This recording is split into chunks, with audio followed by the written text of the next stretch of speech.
Hello, everyone. Welcome to the final day of our Blockchain Community Day conference. And today we delve into a topic that is at the very heart of any successful venture, community. And I'm thrilled to be your moderator for today's insightful talk titled How to Build a Community of Like-Minded Partners Around Your LinkedIn Profile. And in an era where technology often takes center stage, it's easy to overlook the importance of communication and relationship building. However, it's these very technologies that can help us bridge the gap and foster a sense of community. And before we dive in, I remind you to leave your questions in the chat. We'll have a Q&A session at the end of the talk to address them. And now it's my pleasure to introduce our distinguished speaker for today, Mariana Inozemtsova. She's the content team leader at Inozemtsova.online, thought leadership and social selling agency. Mariana, thank you for joining us today. Hello.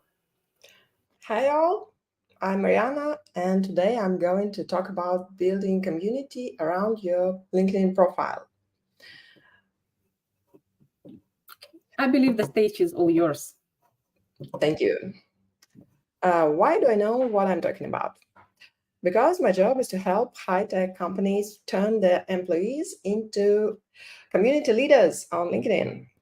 Over my career, I have built my professional network from zero 3 times while I changed industries and countries. First, I ran a totally offline events business in Russia. And then after maternity leave, I turned to a less stressful industry and I started as a copywriter and became editor-in-chief in Tick Media. Companies paid us to write content that attracted skilled developers to their brands. 2 years ago, I moved to Israel and started my blog on LinkedIn. Now I run an agency that helps companies build professional brands for their employees. Why LinkedIn? Actually, the answer is very short. 1 billion users from 200 countries. And your profile to this audience is a landing page for anything you want. So, how to do it? When you start building a community around you need 3 things. You need to show what it's all about, who you are, and what you do. On LinkedIn, it's done with a clear profile.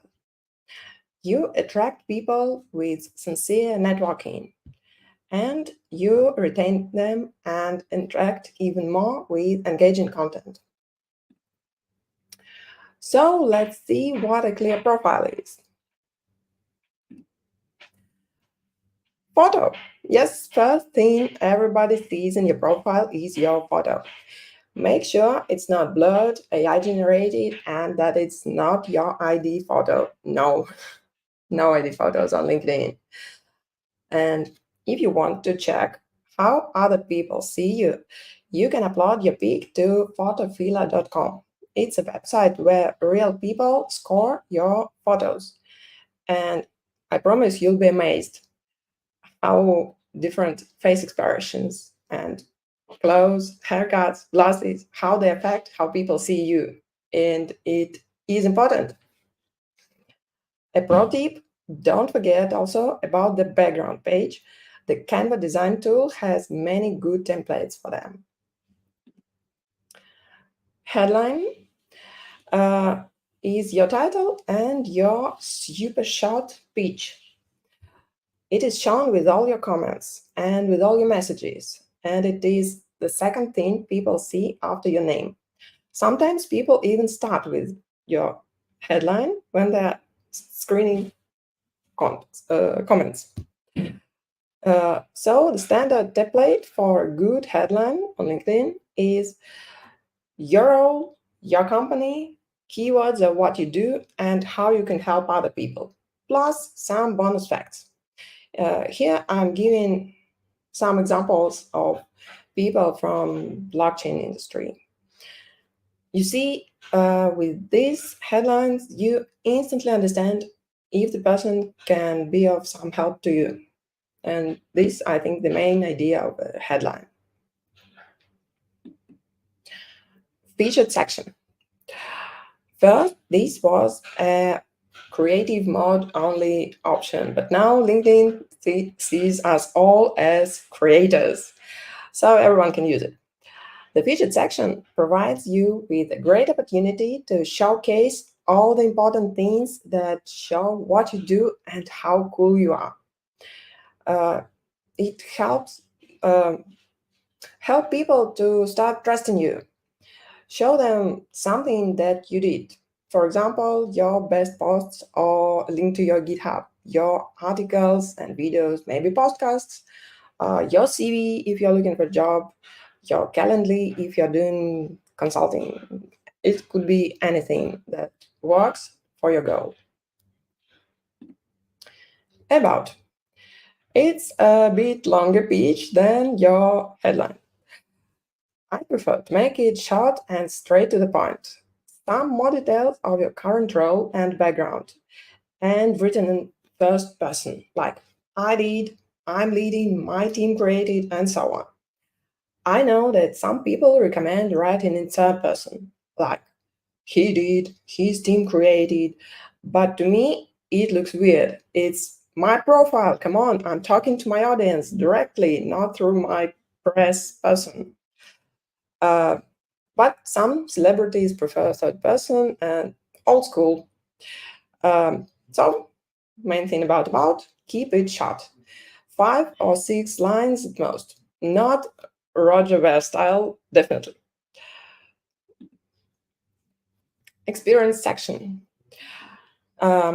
This section is the best place to put more details about your work. The first thing people forget here is to describe the company.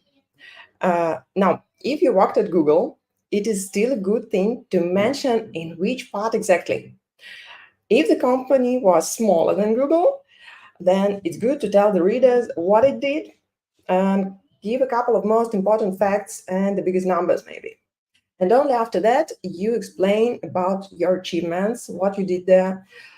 It's best to do it via XYZ formula. Accomplished X as measured by Y and doing Z.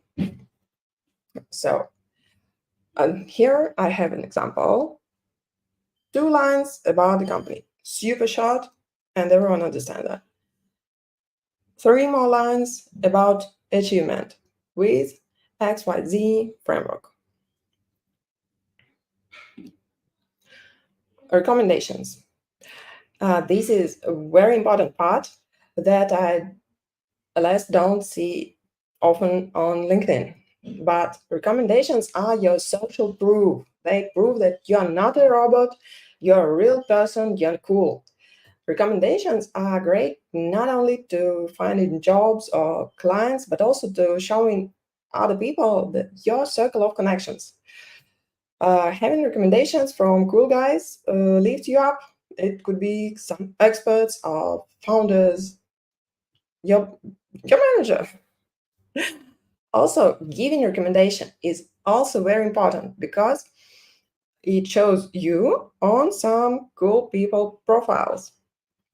So receiving and giving, you both need it. You need it both. And now let's talk about building the network, building our community. I strongly believe in combining online and offline because nothing beats real life communication. My strategy here is simple actually. Find relevant people online, show them your interest, connect at offline meetups, and deepen the connection in one-to-one meetings.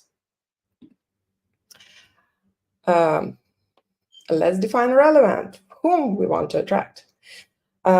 Usually those people fall into these 2 categories. People like us, engineers, DevRels, marketers, founders, and people we want to work with. The other party. For web studio, for studio, it could be clients. For developer, it could be HRs. It could be founders. It could be anyone you want to connect to from that part. And the better you understand what people you want to attract, the better will be your network. So let's find these people. We're ready to search for them. Sales Navigator can help you here enormously. It's LinkedIn's professional search tool, and it has an awful lot of parameters to tune your search, really targeted. By the way, it has 1 month free trial, and sometimes it's enough to start building your network. Here you can see a screenshot of engineers from Cyprus who mention blockchain in their profiles and who are active on LinkedIn. Active is a very important part here because you need people who will be interacting with you and your content, not someone who comes on LinkedIn only once in 3 years to change the role of the company. You need active readers, you need contributors. Also, apart from searching for people, you could search for posts. And you don't need a paid tool for that. A simple LinkedIn search gives me all the posts on the topic I'm interested in that were published in past 24 hours, past week, or past month. Choose posts with likes and comments and add some more.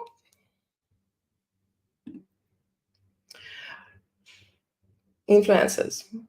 I know many people don't like them, but to stay updated on all the trendy topics in your profession, it's useful to follow influencers.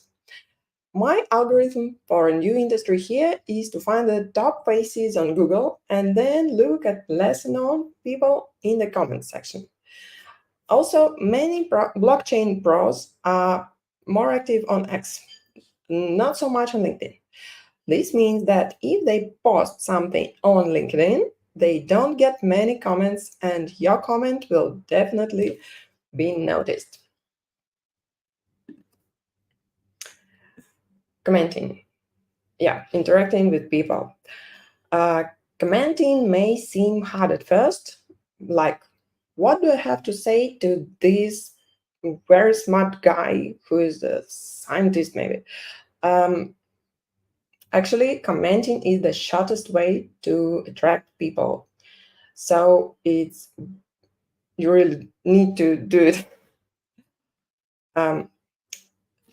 Why commenting is cool? Because everybody wants their thoughts to be noticed. Give people some attention and you'll be amazed at the response.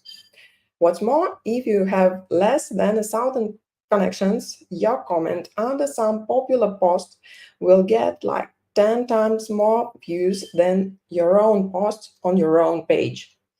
So it's going out of a comfort zone, but it's 100% worth it.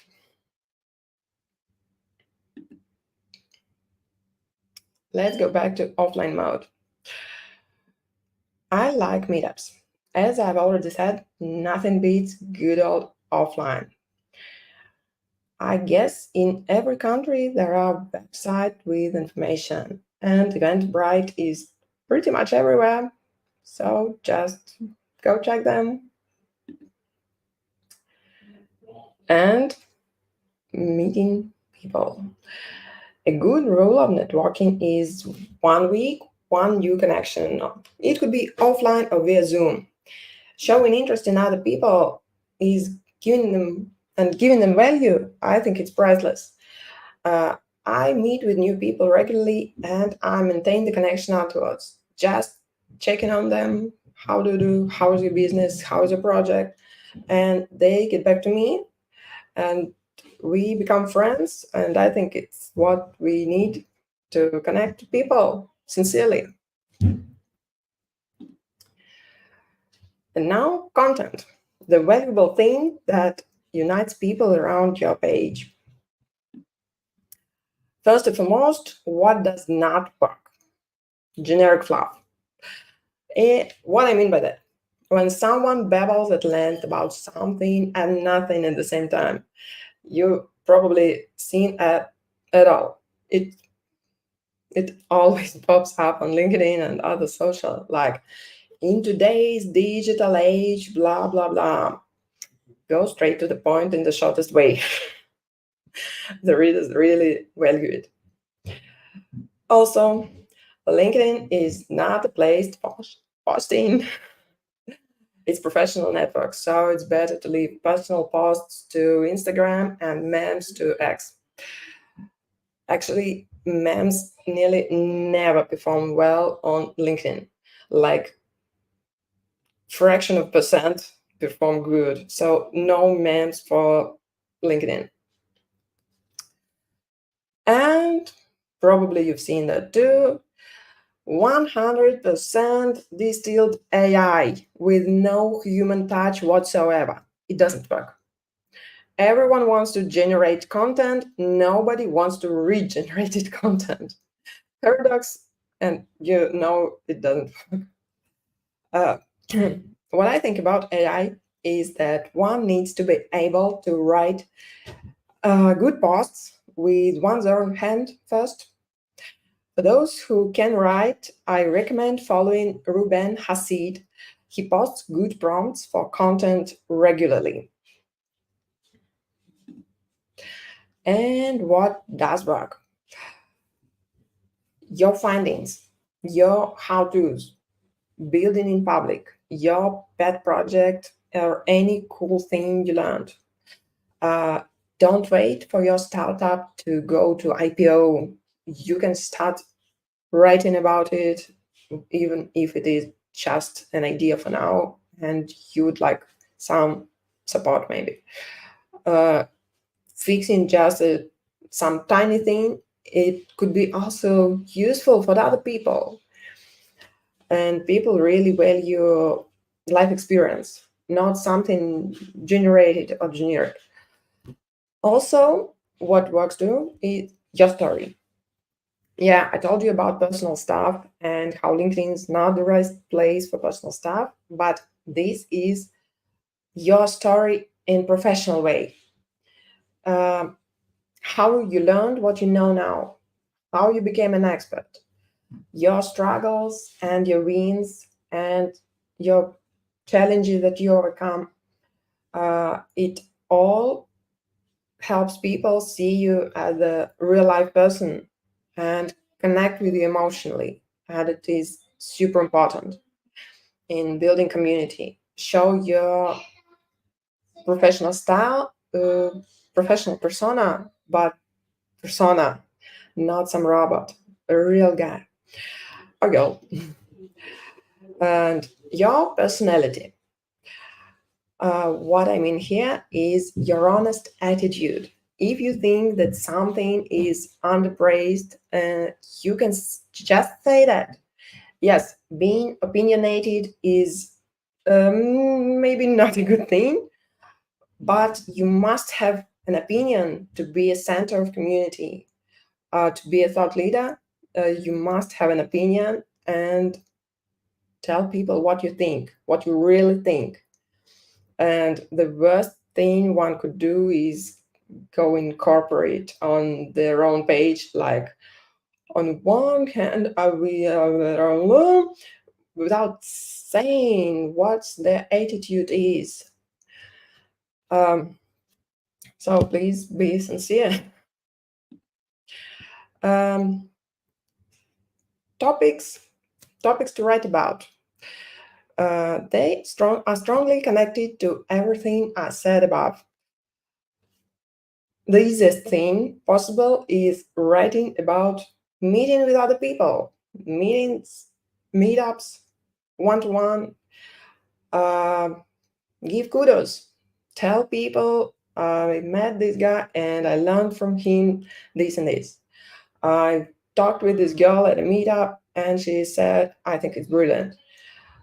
It gives people attention and it attracts attention to you. It works both ways, and it also gives attention to meetup organizer. So it's good all over. Also, you could write about some experiments you run. I'm going to test this technology. I'm going to change to ChatGPT API number this. Should I do this? My thoughts are this. Talk to people, share your work. Also, you can talk about new projects and completed projects and work highlights, like also corporate events and your company's news that you find interesting. That's a very important point. Sharing something from the corporate page is dull. Nothing much to look at there often. But if you add your own perspective, it is completely different story. And of course, there are things that you figured about work, life, and they're always good. And here's the most important thing of, I think, all my presentation today. It's cool to be consistent in building your professional brand, but please don't burn out. If you're not selling LinkedIn courses or LinkedIn coaching, you don't need to post every day. Once or twice a week is absolutely fine. Share something good with the right people and you'll receive much more than you give. That's the main idea, and it works. So thank you for your attention, and if you have any questions, I'll be happy to answer.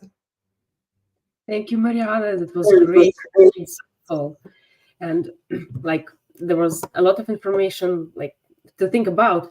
And I see that we have some questions in our chat, so let's go to the Q&A session. So first question is, do you know if it's worth it to buy ads on LinkedIn, considering that advertisements on LinkedIn are much more expensive compared to other social media?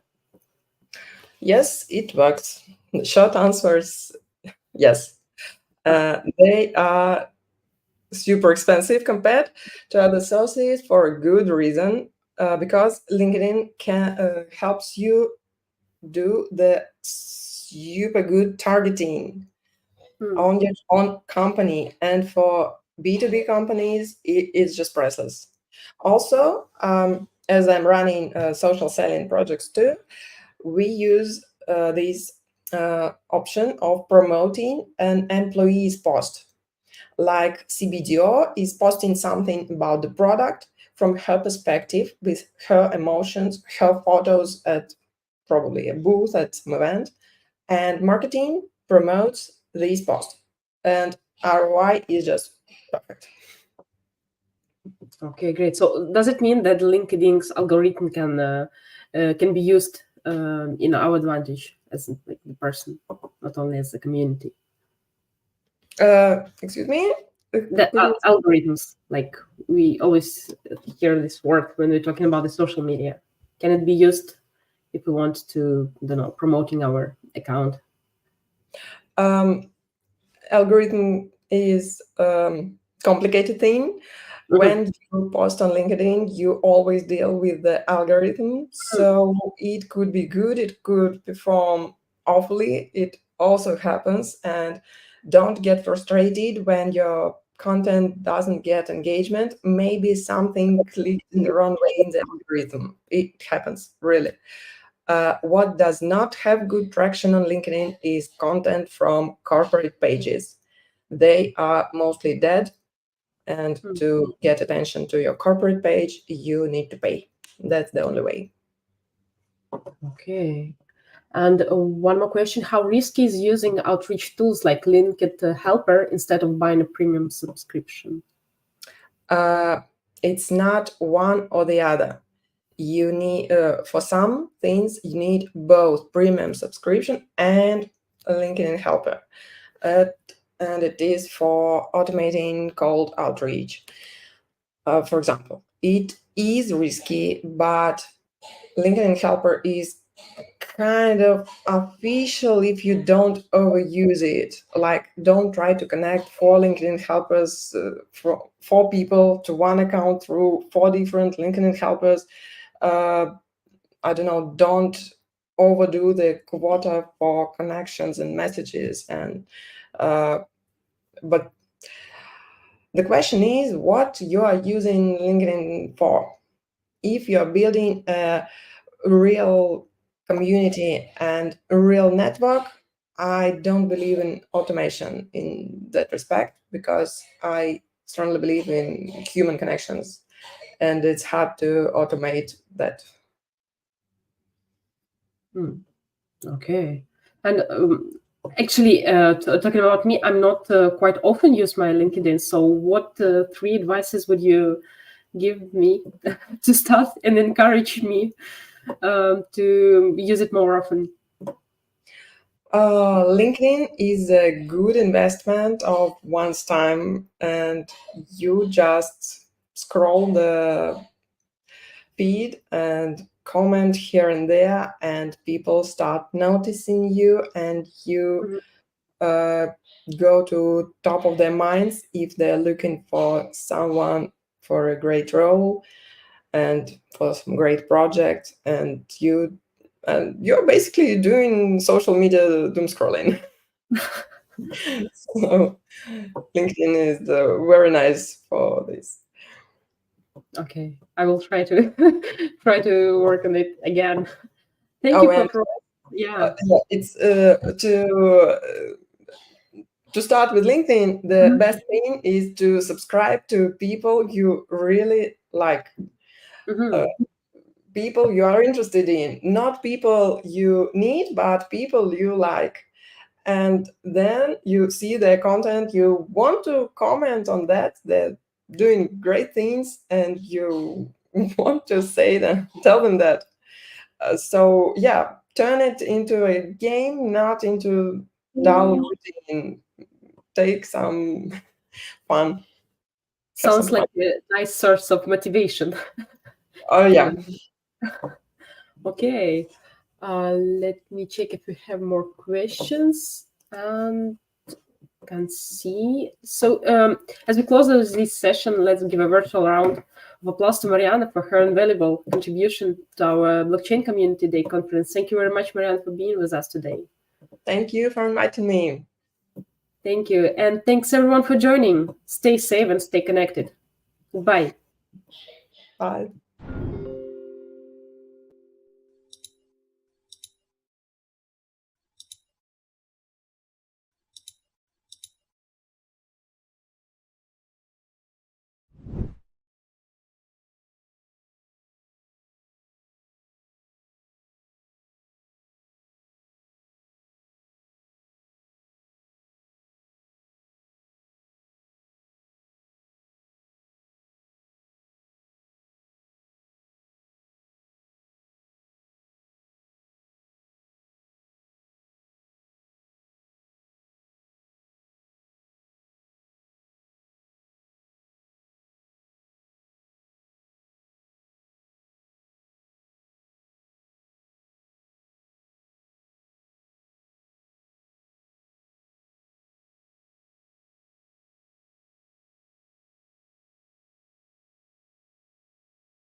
Hi everyone, and welcome back to our next session here at the Blockchain Community Day 2024 conference.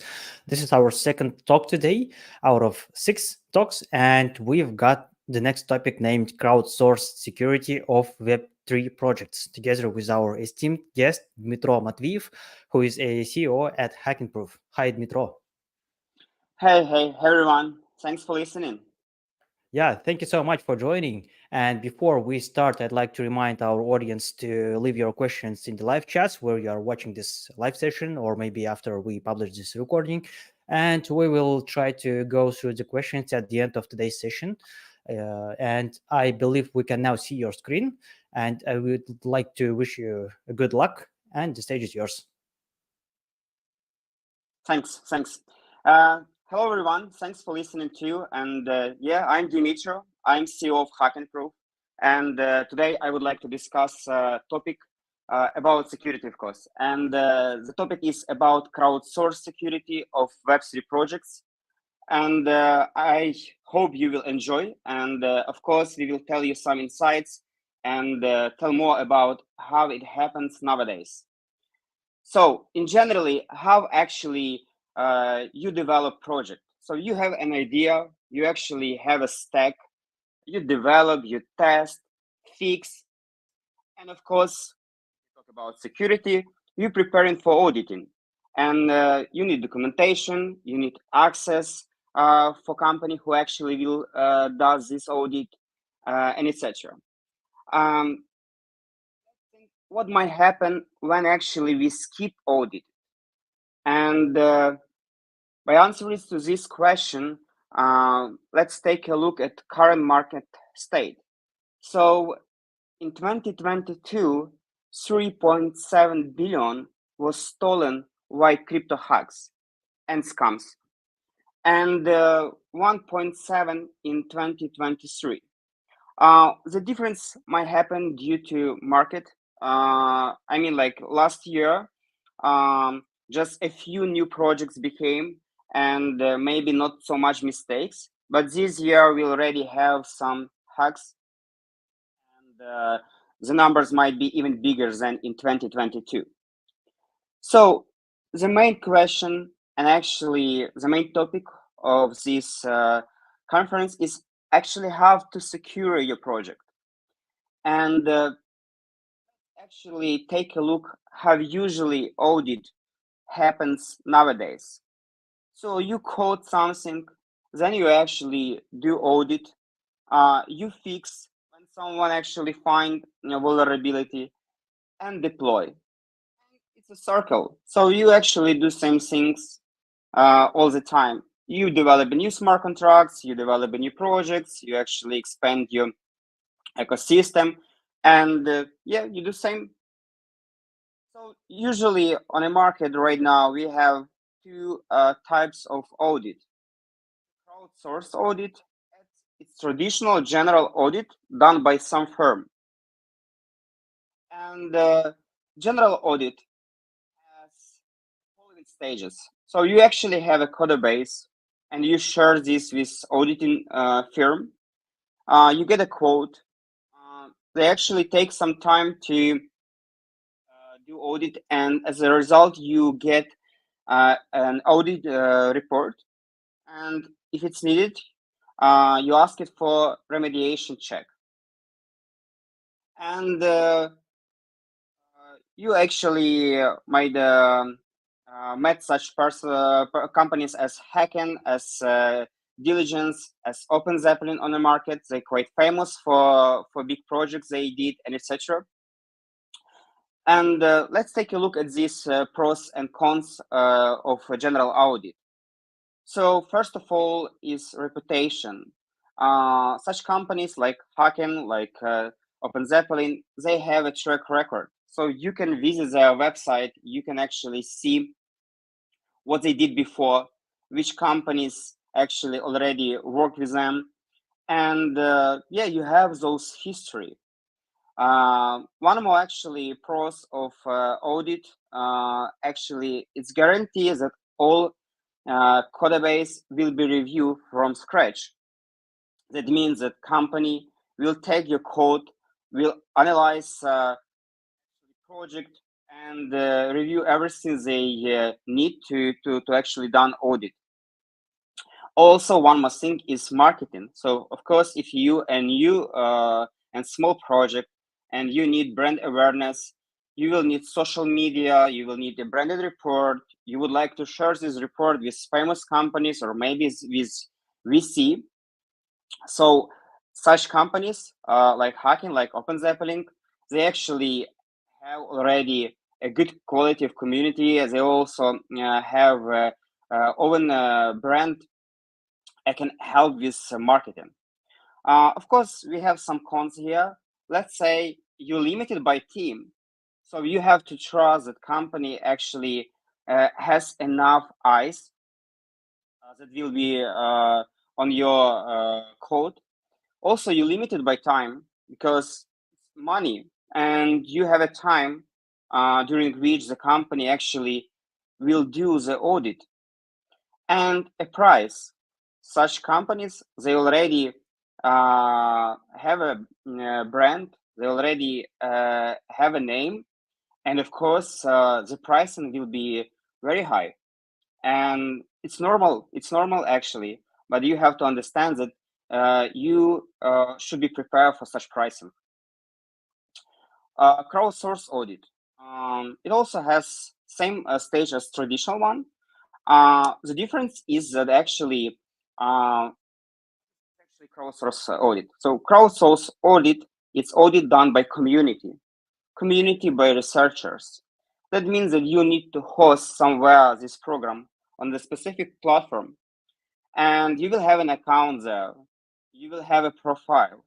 So you will need also share your codebase, create those profile, and after that you will get a final report. If you need, of course, you can get remediation check. So which companies actually do such crowdsource audit right now? Hackenproof, for example, Codeforina, Sherlock, Cantina. So you can visit them now, see actually those profiles, see rules, timelines, final reports, etc. So let's take a look at pros and cons of such audit approach. Of course, more eyes. As I mentioned, it's crowdsource. So that actually means that anyone can participate. They actually can submit vulnerability report. It's not limited by stack. So if you Rust, if you Move based, is a Solidity based or other stack, you can actually come and platform will help you to find developers, researchers, community, and they will participate. And also, it's access to fixed issue. Usually, actually, companies share this reports, this issue, and you can actually take a look on those issues and maybe fix this issue in your project before you go live or go for audit. Of course, we have cons here. So first of all, it's crowdsource. As I mentioned, the researchers, they try to be in their direction. So they will submit reports that is related to their knowledge. Versus with company who actually might done your audit, they actually do everything from scratch. Here, every researcher will submit their vulnerability, and there is no guarantee that the whole code will be reviewed.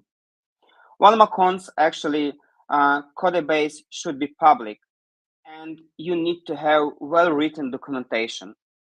That means that you need time to be prepared for that. And of course, if you don't want to share your codebase, you have to think how to actually deal with it. One more thing actually is limited by time. You also have like 2 or 3 weeks, and if it's a huge codebase, of course, community can miss something. And to make this project more attractive for everyone, you need to put as high as possible pricing for that. So it's sometimes might be even higher than traditional audit. So if you take a look at some current crowdsourced audits program, you can find out that they have million or more budget for crowdsource stuff. So what we should summarize here. So audit is not enough. So according to the Rec News leaderboard, 7 of 21 companies in 2024 actually had an audit codebase. 66% companies has at least one audit. That means audit is not enough. And maybe you have an opinion, hey, why not just have a few audits done by a few firms? Great, I have an answer here. According to the Rec News, 3 of 21 companies had at least 2 or more audits. How to bring more security in projects in this case? First of all, let's take a look at some additional options that we have on the market right now. Simple one is Vulnerability Disclosure Program, VDP. It's quite common things. It has a pros like a formalized process of bug bounty submissions, and some actually laws are required to have such kind of approaches, like ISO or other privacy laws. But it also has lots of cons. So let's say usually such VDP programs, they don't have payments to community. And if you don't pay money, no one wants to deal with that. It's limited by community. So that means if someone knows you as a company, as a brand, they can visit your website, they can actually take a look at your program and submit without money, but still it's limited. Also, if you actually have a VDP, how do you actually receive those reports in your, I don't know, codebase or maybe in some specific directory? So maybe usually they use email as a main communication channel, and you can miss something. Something might go to spam folder and etc. It's hard to filter. It's hard to label and etc. Also, no clear program and severity rules. Usually, company just put some form and say, "Hey, submit reports if you see," but you don't understand how you can actually should deal with that. Sometimes you even cannot attach some video or a proof of concept. Also, no SLA, so you don't know when you get the reply, how long it will take, and etc. And nowadays, it doesn't work to Web3. So it also one more things here is a bug bounty. So you can actually have a bug bounty program on some platforms, and you can it's formalized process of submissions. You have a community of researchers, so it might be 40,000 researchers, 50,000, 100, and etc. It's clear rules, it's clear scope, it's clear SLA. Because actually, team of those platforms, they help you to handle those stuff. It's professional triage team. So triage is actually team who actually review reports. They validate them, they determine severity, so help you as a security team. It's also bug review. So they help you to write articles after you fix your report. And you can do this every time, so you can even promote this article. And in such way, be interesting for the community. Also, bug bounty actually platforms, of course, they have competitors and they try to be more effective. They try to create something new. And in this way, you as a client, you as a customer, you get more pros. Also, it's automated process. And they have integration with favorite apps like Jira, like GitHub, GitLab, Slack, Discord, and other stuff. Also, it has some cons. For example, as I mentioned with crowdsource audit, there is no guarantee that the whole code will be reviewed by the community. Also, companies, so customers, they can actually validate the report by themselves. So it's called self-triage. And they can miss SLA. They can actually try to down actually severity level to pay less for community. Also, it's hard to attract community to a specific project, because if you, as a company, if you decided to pay, let's say, $1,000 for critical report, but another company is paying 1 million or 10 millions, it's an issue. You're not attractive for the community. And it also has another kind of issue. Let's like be inactive for the whole time. So bug bounty can last for years, 3 years, 4 years. So platform has to remind community about your program. If you would like to run your own bug bounty program, you can check Hackenproof, you can check Immunify, you can check HasFinance.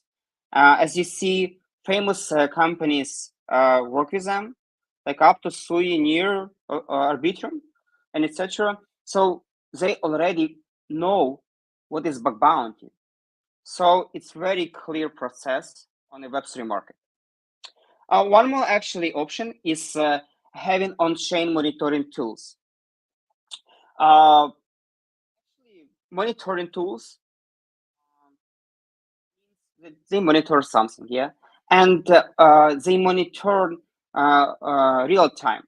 So this is the first actually pros of such approach, and also you can monitor ML and AI detection things. You can actually monitor transaction and fraud. So having this, so you have actually threat scoring and detection models. It's not so expensive, to be honest. So you can have monthly subscription, or sometimes if you actually do audit with a specific firm, they also can have such tool, and this tool might be included in your pricing package. And also those tools have analytics. So you can see different data, you can use them, you can actually check later. So really cool stuff. Also, it has some cons, of course, as each approach. So not enough as a standalone solution. As I mentioned, actually for bug bounty, so there is no guarantee that your code will be reviewed from scratch. So here, same, it's not enough as a standalone solution. So if you did audit, then you ran bug bounty, and you should use on-chain monitoring tools altogether. And of course, it's false positives. Monitoring tools gives you an instrument to check something. And if actually the information is wrong, you waste time on investigation. It's normal thing. It's better to check whether don't know about the issue. So if you would like to find such tools on the market, you can check, for example, Hacken Extractor. You can actually check Hydromative, check actually Forta. So compare their pricing, functionalities, and etc. Yeah. Also, one more option for security is formal verification. It's also a good way to deal with security of your project. For example, you need more time for that, but at the same time, you will improve your documentation. So your developers will document everything, function. It's well-written process. So you, as a manager, you will also understand how it works, what should to improve, where actually you well documented, where not. It also has a tool automation, as I mentioned, for developers, and it's a high level of security assurance because you actually document each step, and in this way you can think, hey, maybe we missed something, maybe it's not secure at this stage, So it's a long process.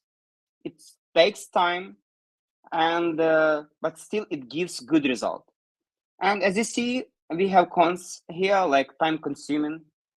You also need resources of your developers to deal with this tool, to document everything, and etc. And it's a learning curve. But if you use formal verification, if you use auditing, if you use tool, bug bounty, everything together at the same time, you really can feel that you protected. And here actually, you can check for formal verification. Some companies well known on the market, like Nethermind, like Run Verification, and Trail of Beats. Of course, as you see, some companies actually have tools, audit. Some actually has both stuff and etc. So you can compare. You can see what stuff works for you. So can we say that now by using all these tools, amazing approaches, auditing approaches, we can tell that 100% protected? Let's answer. Of course, no. No one guarantee you. And that is why actually you should take more from the internet. You can take more from influencers. So here are some resources that I advise you to follow, to be updated. I'm also using them. So it's Sir.life, where you can actually check which companies has audit. You can see methodology. It also connected to CoinGecko, and Sir.life actually gives some analytics. So it's a good way to be updated on that. You can take a look at Rec News and understand what happened, which projects, which actually stack was used, and etc. Read posts review of bugs. As I mentioned, nowadays bug bounty and crowdsource audits give many write-ups, and it's good way to follow such platforms and read those posts about bugs. Also, you can join some Telegram. Here is one of famous Telegram channel where professionals about security when they share latest news. So really advise this channel.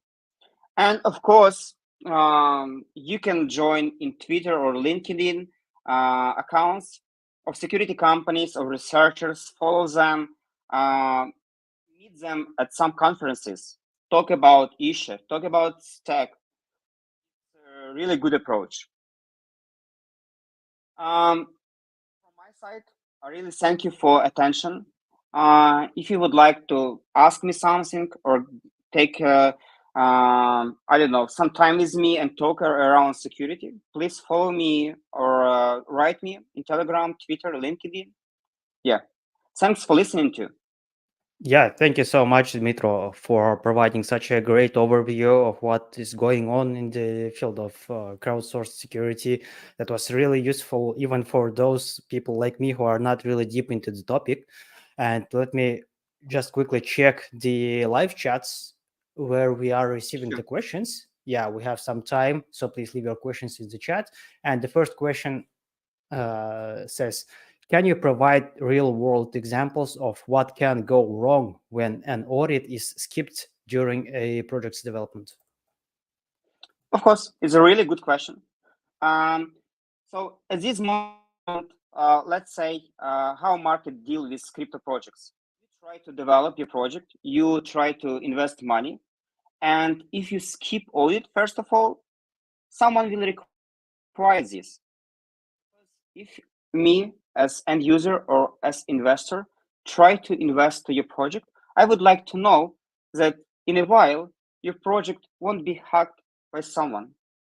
And so real an example at this moment, you cannot get money or develop your project without take risk resources into security, because you need to provide trust for everyone around. And if you skip audit, you can do this for a few things. First of all, maybe your budget is not so big and you would like to spend them for marketing, spend for developers. It's normal stuff. But just think about what happened when you actually hacked. So you lose more than actually might spend on the security. Okay, so yeah, thank you so much for keeping us aware about that. And when is the right moment to think about security issues when developing a product? I revisited many conferences across over the world, and companies who try to build something, they thinking about everything at the beginning. So they come to conference, they say, "Hey, it seems like, let's say, Polygon gives a grant, or I see that Polygon stack or ZK stack is very good for what I would like to build." And by visiting such conferences, they already communicate with auditing team. They try to understand pricing, difference between auditors. They try to understand what are the options available on the market. So you, as a owner, founder of a project, I believe you will build your model and timeline of project at the beginning. And of course, if you actually have idea and you try to build project and don't have time for conference, I believe it's better to do at least before you go live with your project. Okay, and do you have any advice how can somebody know if they need multiple firms to be doing the audit? Sure. Nowadays is a really good model when you do audit with one firm, then you go to crowdsource audit. And if you see that you got many issue after those audit, companies then trying to change auditing firm and do another one audit. Before crowdsource audit model, companies just trying to do two audits to compare. So they had budget for to compare it to auditors. Okay, and last question. It says, what resources would you recommend for businesses and developers to stay abreast with the latest trends in Web3 project security? I think you have had a slide on this topic. Yeah, maybe we can show it once again if it's possible, so that since the Yes, question was please. asked before before the slide. Yeah, I think you provided everything that we need, and really thank you so much for making the topic so easy to understand. I mean, even for people who are not really deep into the topic like me, I'm a community manager myself, but anyway, that was very interesting to listen to and to be aware of everything that you said. Yeah, thanks to everyone who've been watching this video in a live session and watching this as a recording on our YouTube channel. Dmitro, thank you so much once again. We are always happy to see you on our stage. And see you. Before we go, I'd like to announce that in a couple of minutes, we will be coming back with the next topic named How to Ruin Your Expert Community, together with our guest, Madi Shahrur. I will be back in 2 minutes. Stay tuned.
So, good day, everyone, and welcome to the Blockchain Community Day 2024 conference, day number last. I'm your host, Sergey Konstantinov, and today we've got an amusingly intriguing topic for you: how to ruin your expert community. Yes, you heard that.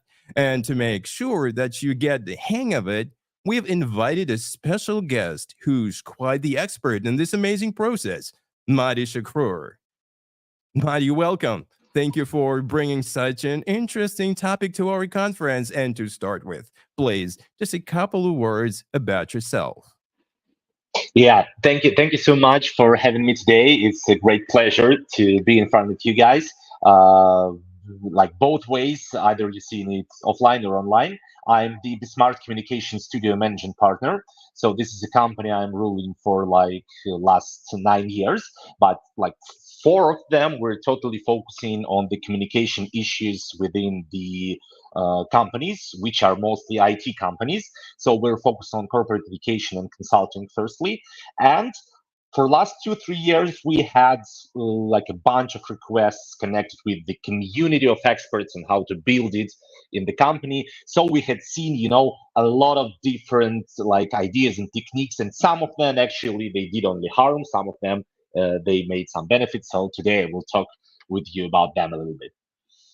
Oh, thank you, Madi. And before we dive into this interesting topic, there's a little reminder to our audience to drop your questions, guys, into the chat during the talk, and we will tackle them right at the end. And well, Madi, the mic is all yours. Yeah. Thank you so much again.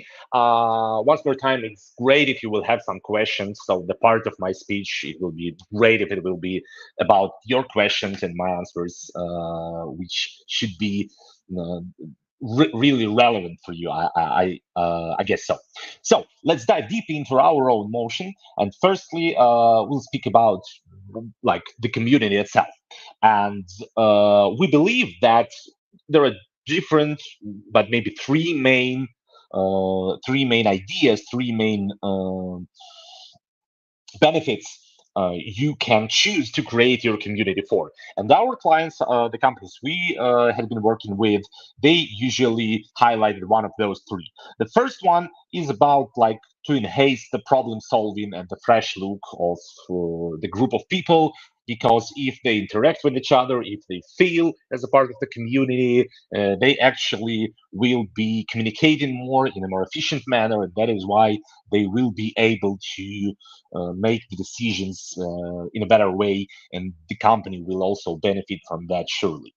So the second one is about the motivation and the employee retention. We believe that the companies believe that in the situation in which different employees, different people, they are really connected with each other and they connected with this community. So they are just more motivated, more efficient at the work, and we can understand that it can possibly somehow affect such relevant metrics as I don't know, the life cycle of the employee in your own company. So if they are feel connected, the chances that they will go out are less. And the third one is about the knowledge management, or what I usually call the market of ideas. So which company or the team are interested in the situation when the ideas can be spoken freely, they can be exchanged like on the market, and everyone can benefit from that because sometimes we have this fresh look, sometimes we have just enough speed for some process to be successful. So those are maybe the main three points why the companies want the community in general. But when they try to do that, and sometimes when we try to help them with that, Houston, we have a problem.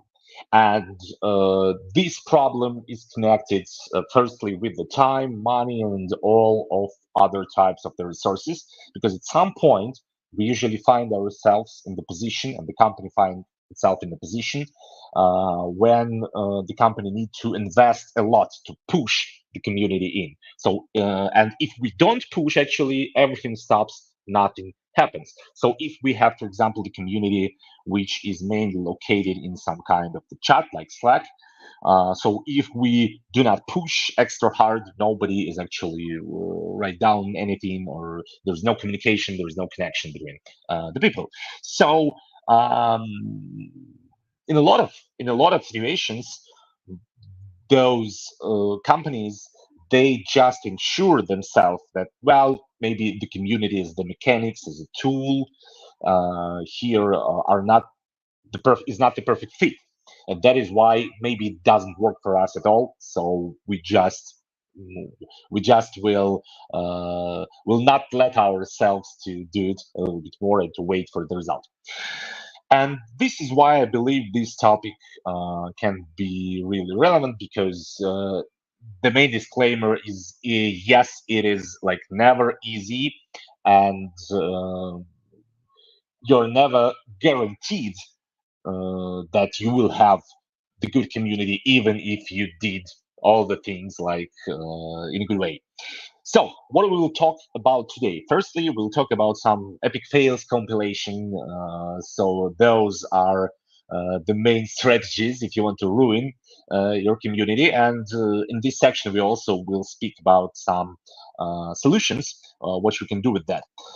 Then we will speak about the ways to build the powerful community, and focus on 2 strategies. And inside those strategies, we also will speak a little more about the UGC content and how to stimulate your audience to create and to offer this audience, this content to each other within the community or outside the community. Both are actually good. So let's dive deeper into that. And firstly, as I said, we'll speak about some problems, fails, barriers, so everything which actually stops us from creating the really good community. So before we start that, I want to share with you a little bit of context about my own company and the types of the community we actually were involved in creating. So as I said, our main profile is consulting and corporate education, and we work a lot with the speakers from the companies, with all the persons who need to speak on the conferences like that, on the inner or on the public events, on the like in-house company events, whatever. And we have a lot of educational programs and like consulting methodology to help them to create better presentations, both I mean, in terms of structure and meanings and visualization, whatever. So when we do that, we usually and when we do that and work with IT companies, so we usually understand that those companies, they have actually their own goal. And this goal is to make the position of an expert in the company to be desired. So the company is interested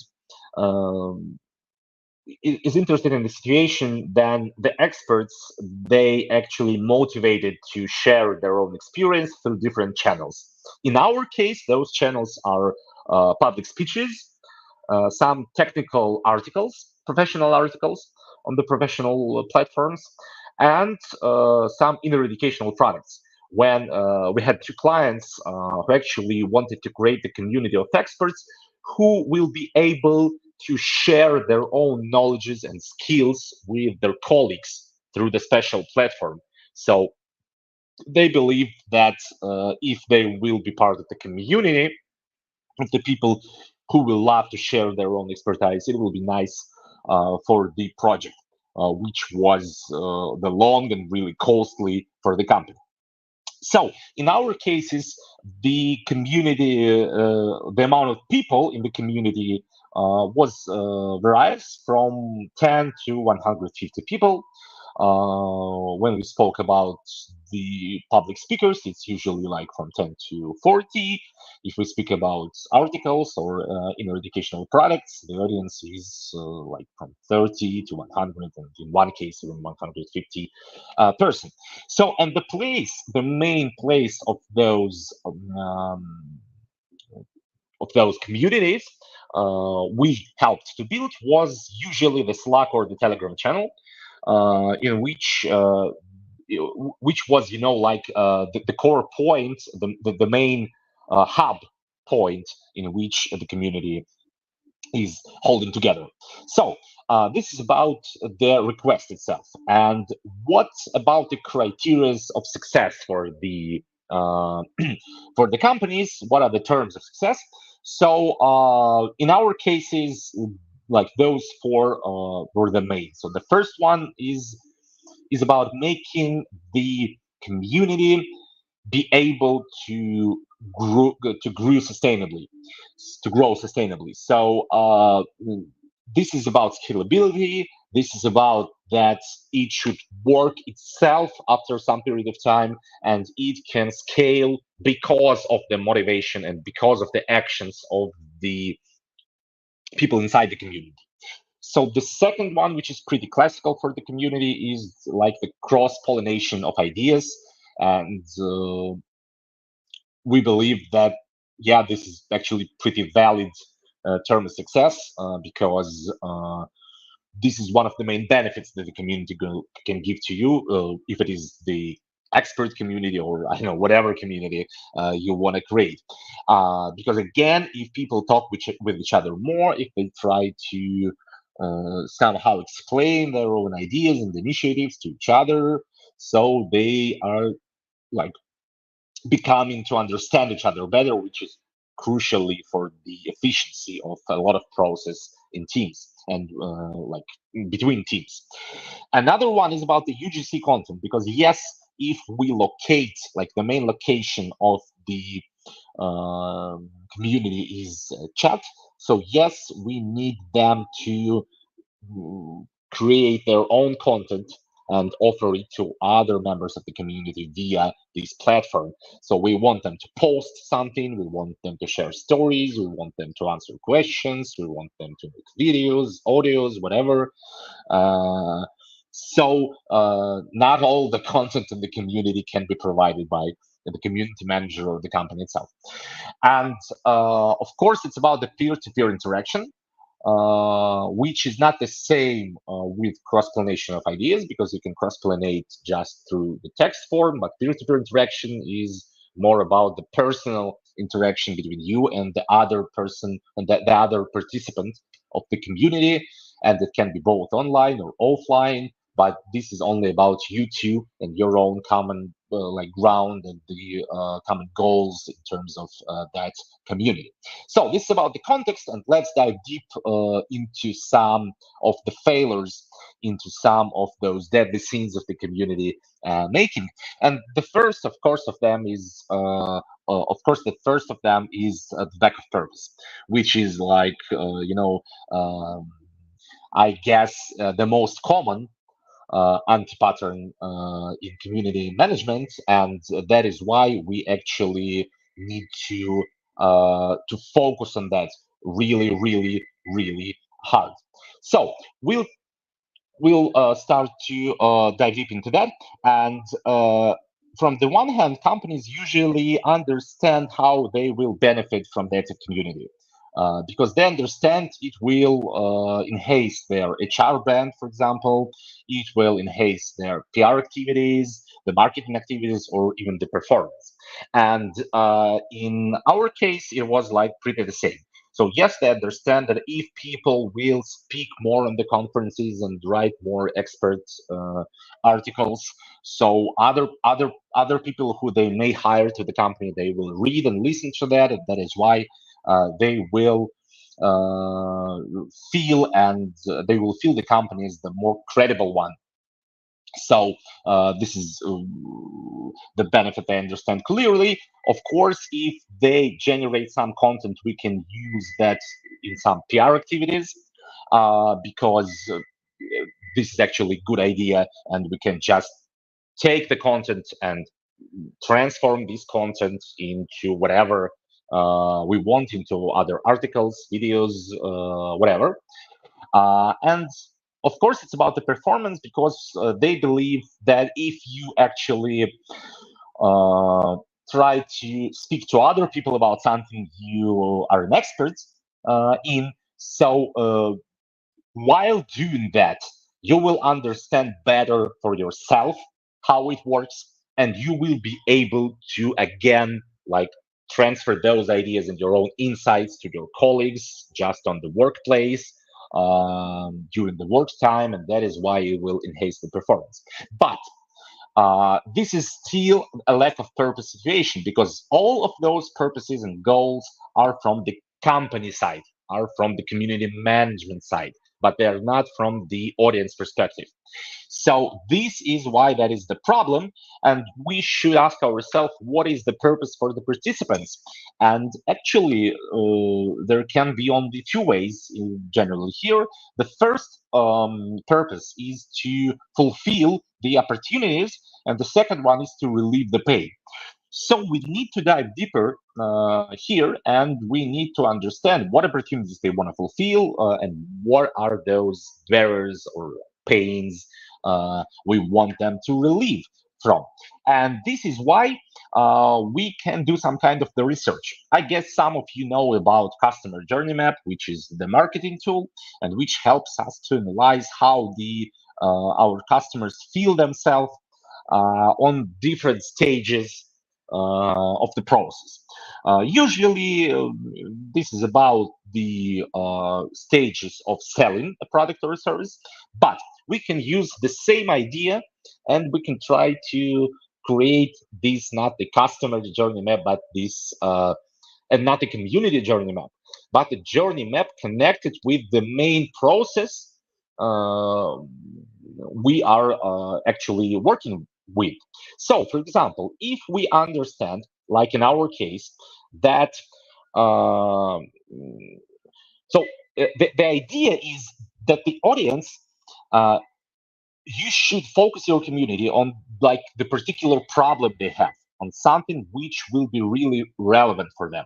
And if you do not understand this problem and you just want for yourself to have some benefits because they speak and write more, so this will not work. So you need to understand what the problems do they have, speaking about preparing for the speech or preparing the article, or maybe creating this educational product for the colleagues. So when they do that in status quo, why can they fail?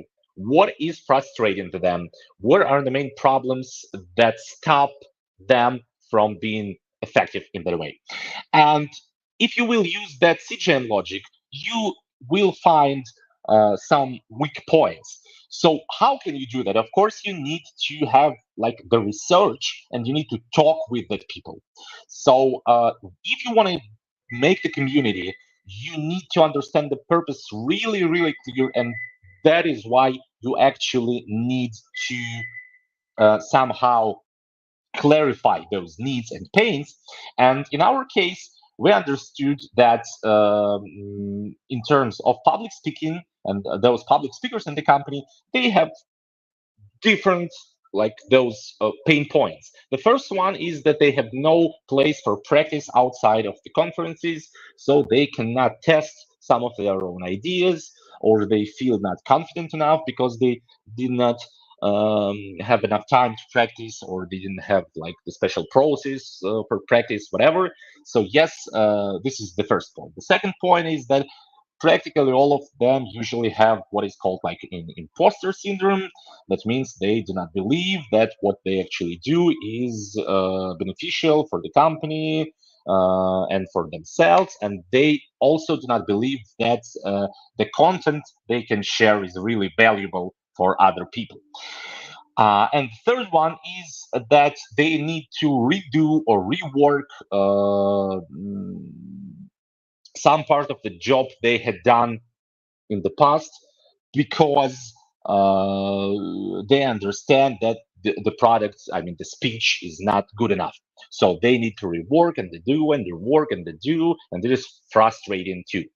And if we understand those pains, we can understand the purpose for the participants. So this community should somehow help them with those. The community should somehow help them to find a place for practice. And this is about like particular types of events which can fulfill this necessity.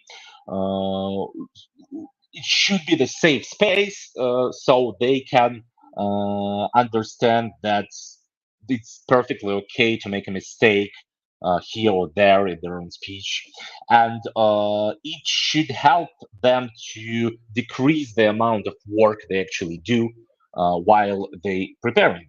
So this is like the first one, and if you make this CGM, if you will make the research which will help you to understand what they really need the help with, so it will give you a lot of ideas about what to focus your community on.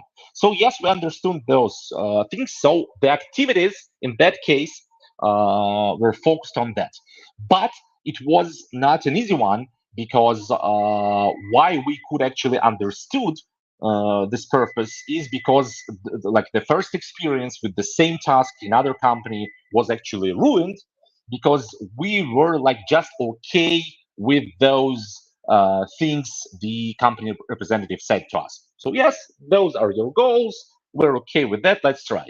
But when they understand that this goal actually does not match with the goals of the participants, and so we had like 3-4 events in 2 weeks, and then it actually stopped because people were not motivated to somehow take a part into those meetings.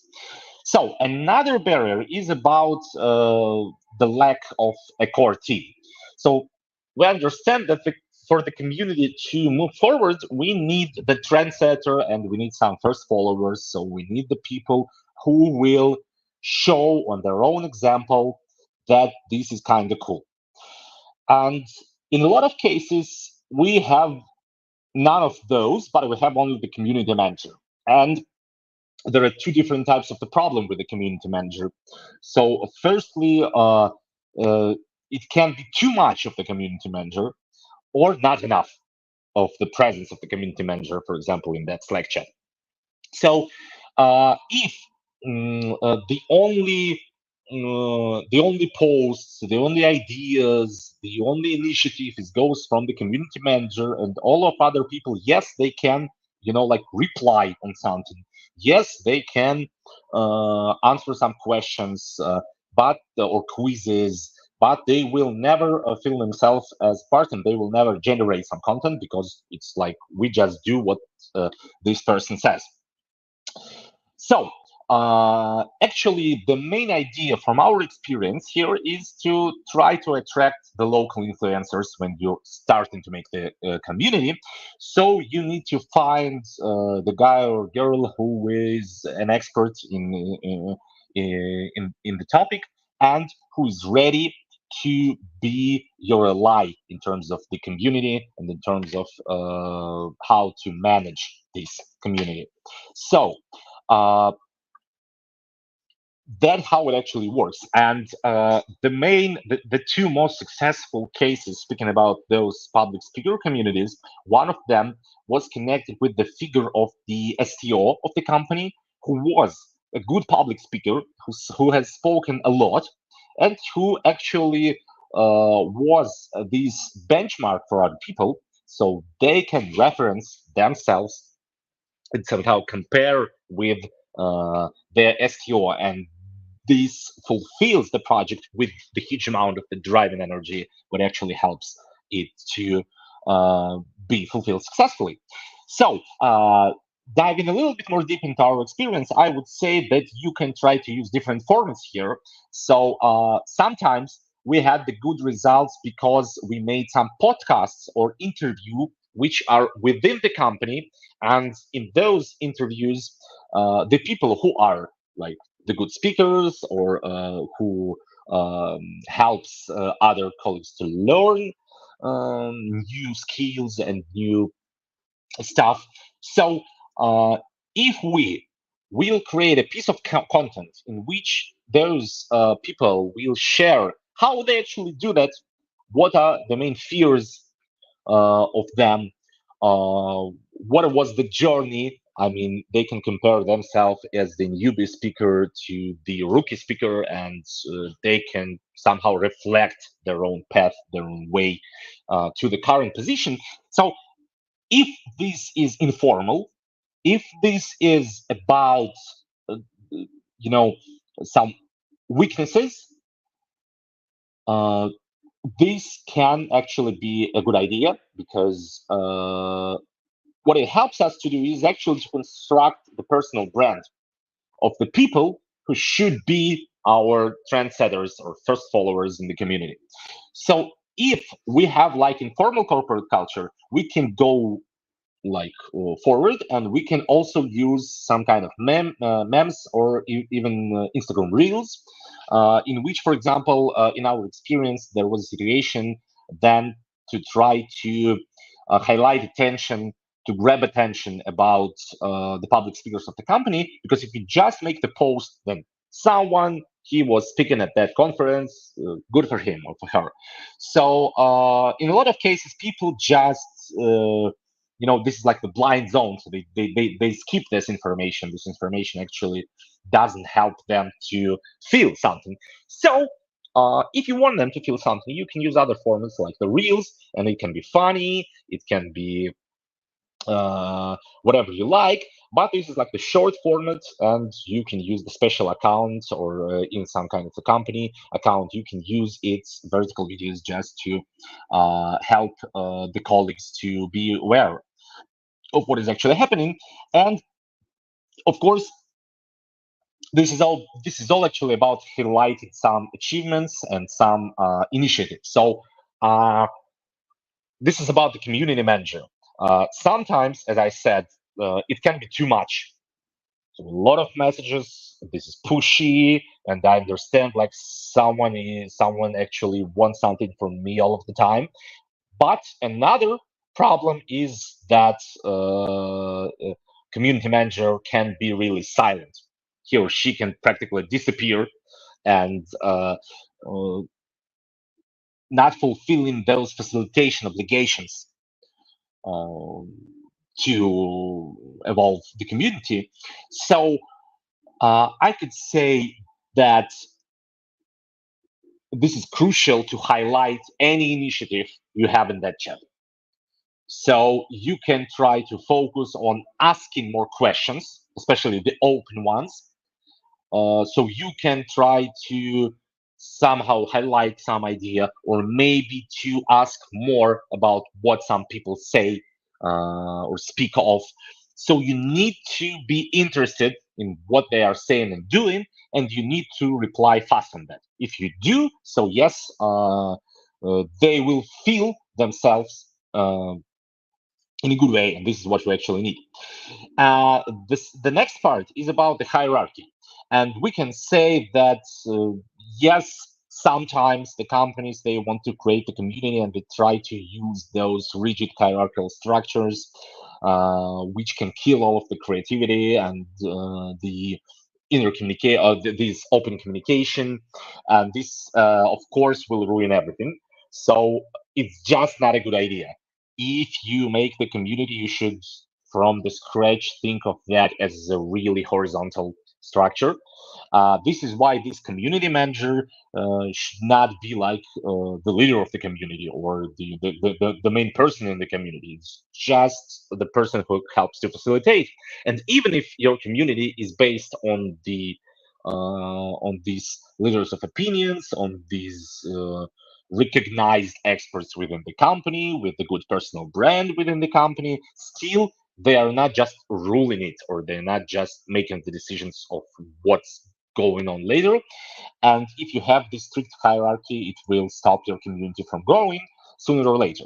So the advice here is to give them choices, as much choices as you actually can. And firstly, you can blend the activities for that. So for example, in our case, we usually offer 3 types of activities which can be once a week, activities once a month, and activities once a quarter. So and those activities should be both offline and online. If you can do that, those activities should be in a different they should be a little bit different. Another point here is not to push the attendance. We had some cases which like the community initiative was stopped after 2 or 3 months, and in all of them it was really pushy.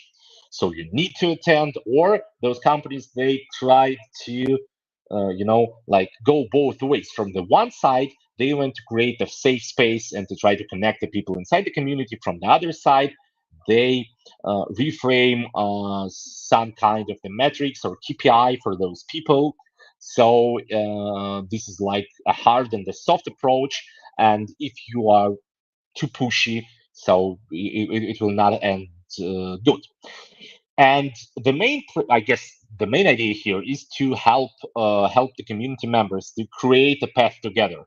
So of course you need to collect the feedback as often as you can, but also you need to have the space to speak with them about how they see the comfort option of being a part of the community. So maybe you thought that yes, they will be really slow, so we will have like small amount of activities for the first 2-3 months, but then you understand that no, actually they want more, they can do more, so you can increase that, and on the opposite you can do the same. But the idea is to have the special meeting. I believe it can be the second or the third meeting of the community, because on the first you just try to present how it will work. On the second and maybe even the third, you try to do something, and you try to test for those 2-3 weeks, a month, how it actually goes. How do people reply? Do they actually attend on the events you want them to attend? Whatever. And after that, you need to regroup. You need to speak with them honestly, and to be brave. To sometimes get rid of your own ideas, even if you did like them very much.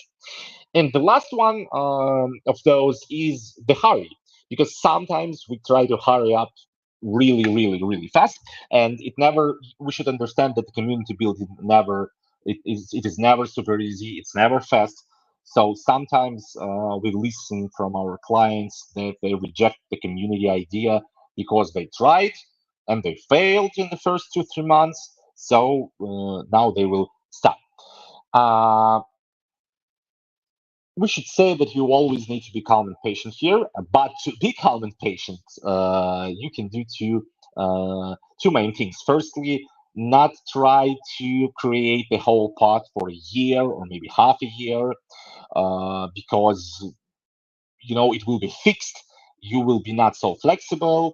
It will create the idea that you have the good solution, and you will be less able to change your own ideas, to change the tools, to change the approach, whatever. So just try to think about the first weeks or maximum first 2-3 months. Do not look further. And the second idea is that try to keep it as low cost at first as you can, because this is another problem. And nowadays we actually more oftenly advise companies to try on their own to build something for like maybe a month or two, and then to to make some kind of research, and only then to discuss how actually we should do that in the long term. Because if we make the product costly for the company, and it will ruin like fastly, so yeah, we all will have kind of problems. So we spoke about some, I guess, the most frequent problems and the most frequent anti-patterns, speaking about those community creation. And now we'll speak a little about how actually to. So to summarize the main points from the first part of the speech, I would say that you should always start from the research of the audience, and you need to speak with them. You need to speak with at least 7 or 5 to 7 to 10 people from your potential community. This is the crucial one. Secondly, of course, you should propose some kind of activity list or some kind of rules for the community as you see them, but you should not forget about discussing that. So as I said, like the first in the first month of your community, you should be able to sit down and discuss how to do it better on the next step. And after that, you actually use that time to just moderate and observe. So not being too pushy, or again, not being too, I mean, not to disappear, but moderate all the communication and trying to observe.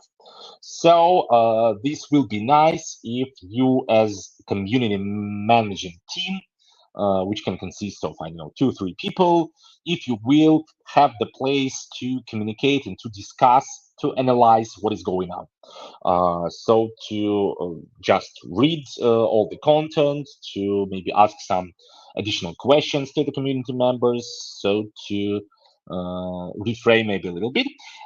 This is about the fourth idea. So you do not need just it's not enough just to observe. You need to measure and adapt, of course, too. And I would say that the main thing about a good community is the sense of belonging.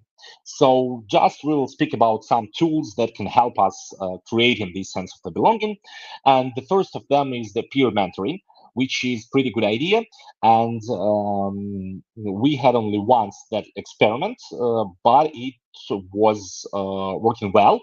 So it can be combined with an idea to have some recognized experts, some person with good personal brand inside of the company as your ally.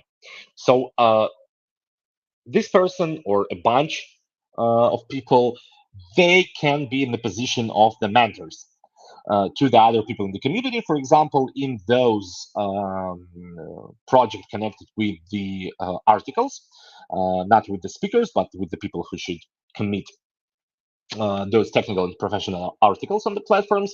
So we did choose like 4 mentors within the company who also make pretty successful blogs and who have a lot of content in them.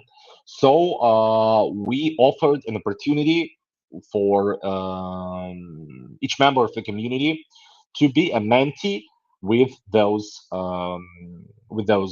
experts, so they can help them to avoid some missteps, so they can help them to do it in the best way possible. Another one is about collaborative projects.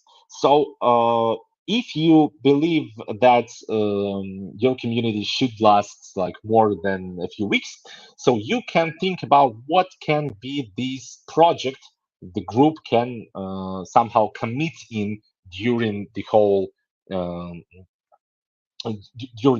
life cycle of the community, and those can be different.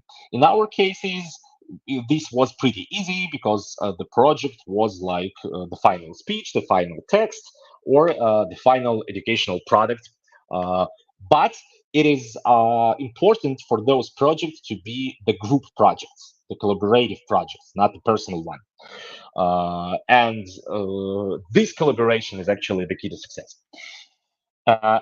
Another thing we had some problem with in one of our cases is icebreaker activities. So sometimes you think, yes, I will have like maybe 5, 7 icebreaker activities, and after that they will do it themselves, but not. We should understand that whether the place our community currently exists is either it is the group chat or this is an event offline or online, whatever. So people are always like frustrated with their own problems, with their own context. So they always need time to switch. That is why you need different types of icebreaker activities. They should be really, really, really small. If it is a post, it should be really brief. If there's an icebreaker on the event, it should be brief too. But you should have like a lot. The other one is about the regular recognition of all the success stories within the company. So as I said, it can be podcasts, shows, I don't know, reels, whatever. But you need to highlight all of the success points of your community members. And uh, actually, this is practically always good to make the community in that way that it can develop the skill of the community members. So yes, the community is never about education or like transferring the skills, but it can be the platform. It can be about the environment which help other people to improve the skills of each other. So, for example, we use different types of workshops which can enhance the community. I mean, we have a lot of activities in chats, and we also have some activities in terms of workshops or some kind of the meetings. And we can say that some of them are educational ones, because here or there, this is actually good when the community members, they feel the great value from you. So actually, to any community type, you should think what valuable in terms of skill development can you provide inside this community. The next thing is about articulating the community's purpose in a clear manner. So you can, one time is not enough. So you should do it when the community opens, and maybe each month, each 2 months, we should again look at our own purpose and goals and maybe transfer them.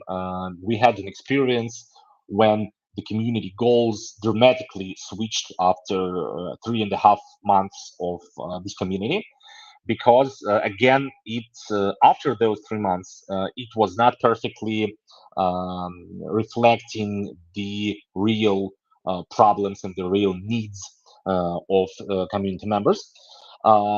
Another important point is to combine individual and community goals. So yes, community goals are great, but you should highlight some individual goals too. For each member of the community, you should communicate it somehow, peer-to-peer, or on some onboarding parts, whatever, but you should do that. It's always a good idea to celebrate diversity in terms of giving in terms of letting the community members understand that different approaches, different mindsets, different personal traditions of doing something are all welcome. So, for example, in our case, if we had the people with really different background and they understand this public speaking in really different manner, we need to explain that there are different paths. So yes, you can be such a speaker, or you can be other kind of the speaker. So all are welcome. Because if we try to say that you should do one particular way, this always will lead to this disconnection between the community members. And of course, we should watch the psychological safety, which is maybe one of the most important thing to do. And sometimes we need to make an extra effort. So I would recommend to speak particularly about the feedback and about what are the rules of how we communicate with ourselves in the community. So the rules about the chat, the rules about the timings, the rules about how we can express our own thoughts or ideas, and how we can give the feedback to each other in that community. I believe that you should have some extra time to discuss that on the very start of the community. And of course, you need to think about regular social interactions between those people.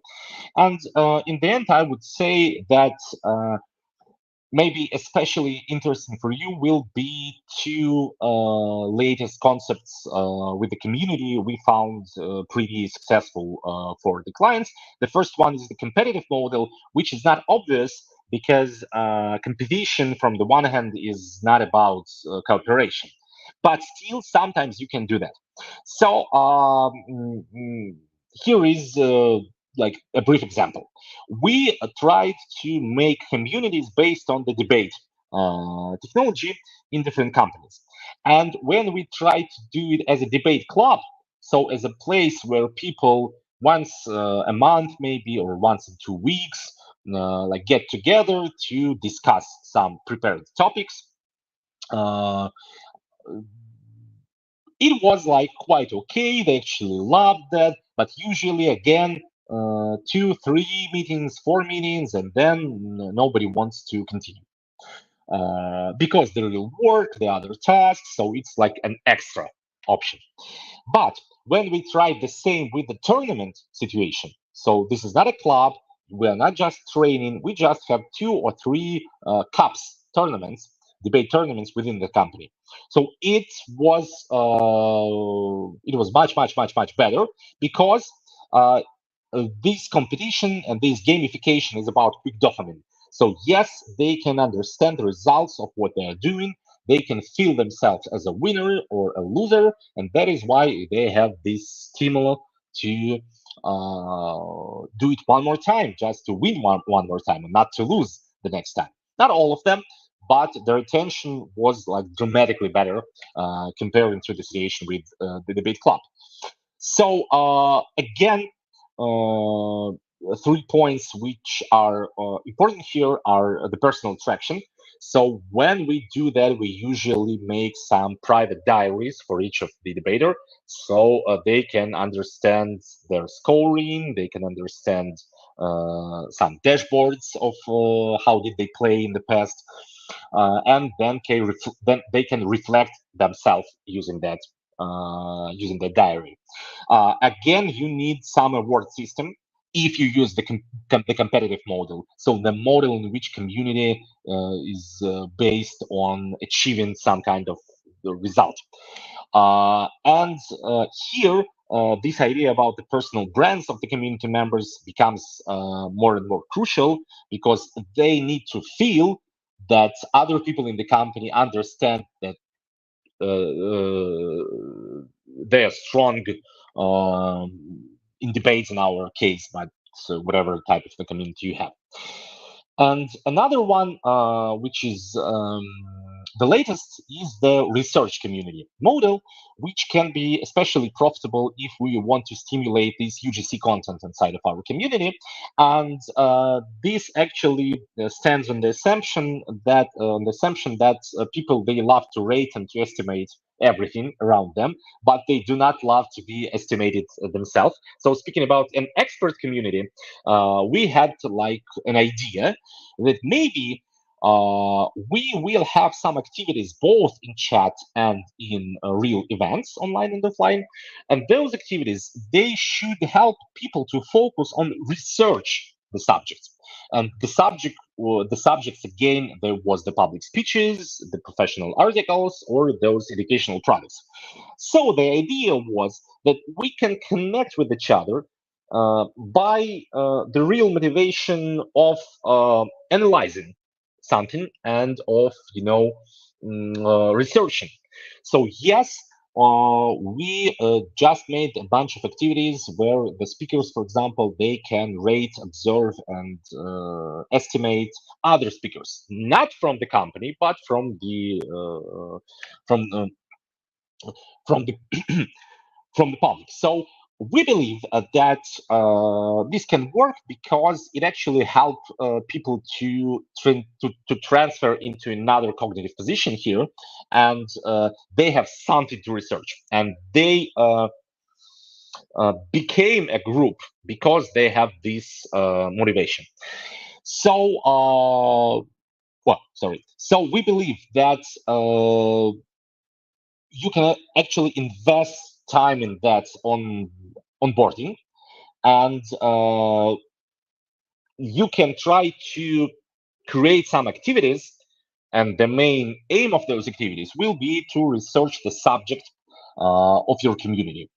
And if you do that, you help people to do that easy job, to somehow estimate others.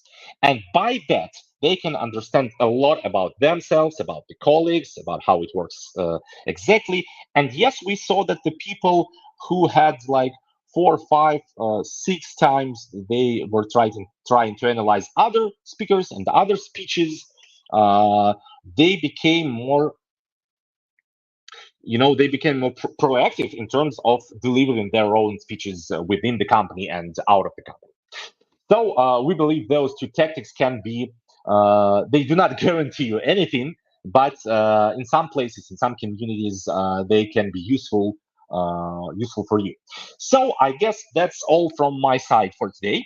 So thank you for attendance. And if you have some questions, we can speak of them. If you have some questions and you want to ask them personally, so you can scan this QR code with my LinkedIn and find me there to chat a little bit there if you prefer that type of communication. So thank you again once more time, and let's go. Marty, thank you.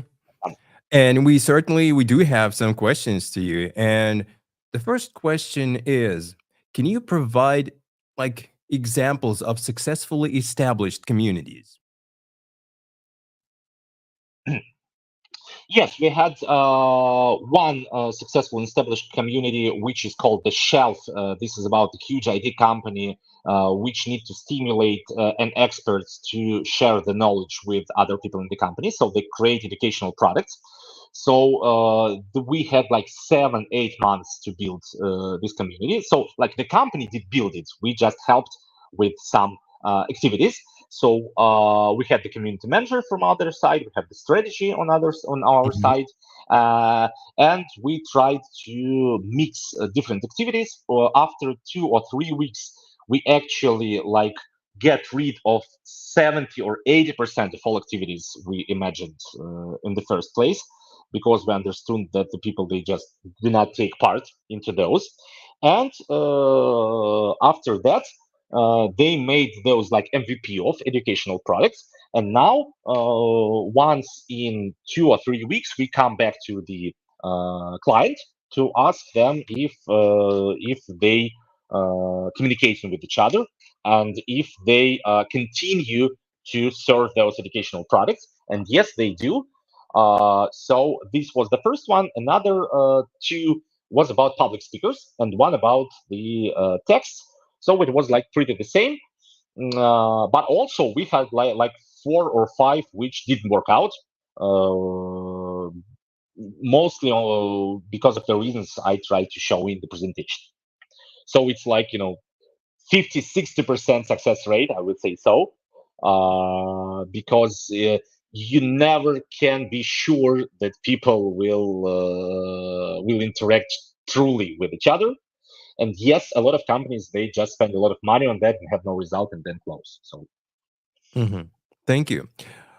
And another question from that one. Would it be like beneficial to emulate the strategies of successful communities and replicate their success, like going step by step like they did? I believe not, actually, because when you try to do that, you usually avoid this first step of analysis your audience deeply. and that is why because it's you need to research because it really matters. And for example, in our case, the process the company provide for the public speakers to prepare and to then speak on the different events, they are really different. So the problems which the speakers have inside the companies, they're really different too. And we need, as I said, be able to understand clearly the main problem. That is why it's always more beneficial not to skip this research part. Hmm. So does it mean that a community could be successful if there are like personalities and individuals in that community around whom the community is built? So the question is it possible to build a community around a single individual? I guess it's like it's like this trendsetter and first follower. I guess single is not enough because you need to have the core team in at least of 3 to 5. So Could it be a service team around this individual? It could be a core team, but like they like give him some service for this individual to drive this community forward. yeah, but if he's the only one who actually attends this community, so this is a problem. I mean, if that guy has the good enough personal brand, he's credible in the eyes of other people. Yes, he can be like this main push power of the community. But again, firstly, we need to try it out. So yes, we need to grab this guy, for example, and we need to try to I don't know, make 2 or 3 events, and we need to understand: do people they actually reply on that offer? Do they want to attend? And if we had 3 events, so 80% of those people they will go out, but you will have those 3, 4, 5 that are really interested. So after that, you grab this person, you grab those like core attendance team, and then you try to discuss within this circle how you want this community to actually look like in the future. Thanks. And there's another question. When you talk about a sense of belonging, are you referring to the pride of being part of a specific community? Yes, of course. But it's not only about the pride. This is also about the safety. Because if I'm not safe, I cannot feel this belonging feeling because I feel like I have no opportunity to actually be myself. I'm worrying of making the mistake. I'm worrying that the other people maybe they look at me like in a strange way. So the ability to express ideas freely and the ability to create a safe space. This is actually the best way to do that. Is yes to have this like one person who is actually who had empathy and who had the motivation for the community. So this person can help with that really. But it's not only about being pride, it's also about being safe. And talking about feelings, could we say that dopamine is a primary reason why people, join communities, attend events because, well, they feel Yeah. something, right? Yeah, exactly. And this is why you should mix different alternative formats. You should mix the people, so you should try to give them something new all of the time. Because even if they like something, but they do that the second, the third, the fourth time in a row, it will be the routine, and it will be like just okay. So yes, you need to think about emotions and the dopamine really deep. And the dopamine, it usually comes when we understand that we did something and we have the result. So this result can be a post about yourself in the company blog. This result can be the win in the debate. This result can be the dopamine of when somebody just said you thanks because you helped some of the colleagues in the community, and they did something better because of you. So this is about dopamine, and yes, you need to think about that in a particular way. Okay. Well, and that wraps up today's session. Mari, thank you for your wonderful talk and for answering all those questions. Thank you so much. It was a pleasure again to be with you. And I wish all of you luck in your community management projects, and have a good weekend too. Yeah, thank you. And a big thank to our audience for sticking with us through the whole 5 days of the conference. And before we finish, I'd like to invite you to our next talk, brief review of value exchange systems. And trust me, you won't want to miss that. And this has been your host, Sergey Konstantinov. We'll be right back in a minute. Stay tuned.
Hi, everyone, and welcome back to our Blockchain Community Day 2024.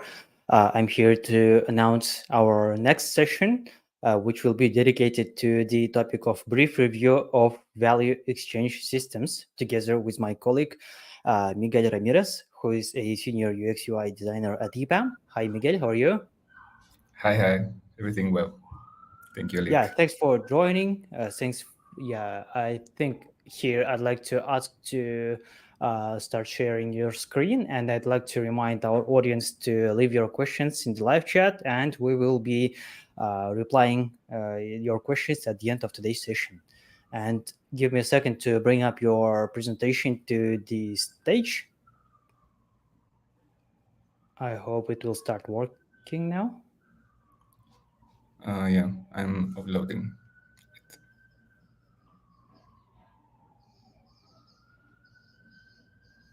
And yeah, while we are uploading, I'd like to remind that it's not the last session for today. We'll be having another workshop after that. Please stay tuned. Yeah, now I see that the presentation is on the stage. I wish you good luck. And yeah, the mic is yours. Great. Thank you, Alec. So, hi, everyone. Nice to be here. And nice to hear all of this amazing conference. And, well, my name is Miguel Ramirez. I'm from Mexico. I'm UX designer. And today I want to talk to you about a really brief review of value exchange system within the humanity, maybe. And I would like to step back a little bit. I saw a lot of different specific topics and really great topics, and I want to step back a little bit and to try to talk about how we landed here and how everything that happened in the history take us here, and how we generate exchange value, how we decide to find the value of something in relationship to another one, and the exchanges led us to complex systems, and how important is to reflect in, well, many terms that we use today, they're ancient and we are not inventing real anything, but we will see. So let's start. Review of value systems. As I said, I will review a little bit of step back. Maybe it's a little too much, but please bear with me. So creating the stage of object. So how we make this commodity or object to exchange. And for that, I will use a friend of mine to deep dive in that. So hope everyone can see that. And okay. Well, I can open the video. Yes, you can just skip the video, or maybe you can share the link with me so that I could bring up the. Yeah, I would talk about it. So yeah, it was just a video of Jay the Dog talking about how we create and how we repair the money. And I would say that the main thing that I want to say about this is that the first relationships about how we are separated between ourselves as humanity and how we create objects to exchange is within the descontextualization. And that descontextualization is always led by, most of the time, violence. So think, for example, in an apple. In an apple is something that is related to a tree, that is related to an ecosystem, and it contains seeds. So it's part of a whole. And once we take it from that context, we can now trade it and can add that value to that thing. So think again, for example, and something as a person, for example. So a person is related in a community, is a father, is a son, it's part of that community. But once you get that person out of that community, of that context, now you can trade it and you can add value to that. So the first approach to everything to can be trade, it's in a certain way with that precise use of violence, and it would accompany us to all the history with the money and the exchange, of course. So that's my first take. And then barter. I would say that most of the common history of money, it always starts with barter, and then coins, and then credit systems or virtual money. And this is not quite as that. I would say why I'm saying that. Barter, for example, imagine a system of barter when you and two Neolithic friends that are hanging around, and I want apples and you have a cow and I would like to trade that. So for that you would need to want apples, and for example also I would need to have apples all the year, and you will need to have whatever I want all the year. So there's a problem of double coincidence of the market needs to take place. That so it was not like that. Of course, there were barter, there were types of interchange of that types, but the first approach to economic systems were more about to virtual money, in fact. So what is virtual money? Virtual money is just the record, as maybe you know, the record of that trade. And the ancient ways, for example, to measure that type of credit were Mesopotamian tables, when they were written all the debts and with the records of the credit and debits. And sometimes once the debt was completed, it would broke that table and it would end up that debt. And for example, I would read a little bit of that. One of the main important currencies during the time of Henry II, King of England, were not counting sticks, ones that you're looking, used to record debts. Counting sticks were explicitly promissory notes. Both party took one piece of that stick take a Haskell branch, make a notch in it, and indicates the amount of due and split it in the half. The creditor keeps the one half called stock, here the origin of the expression stockholder, and the debtor to the other one and called stub. Here's the origin of the expression ticket stub receipt.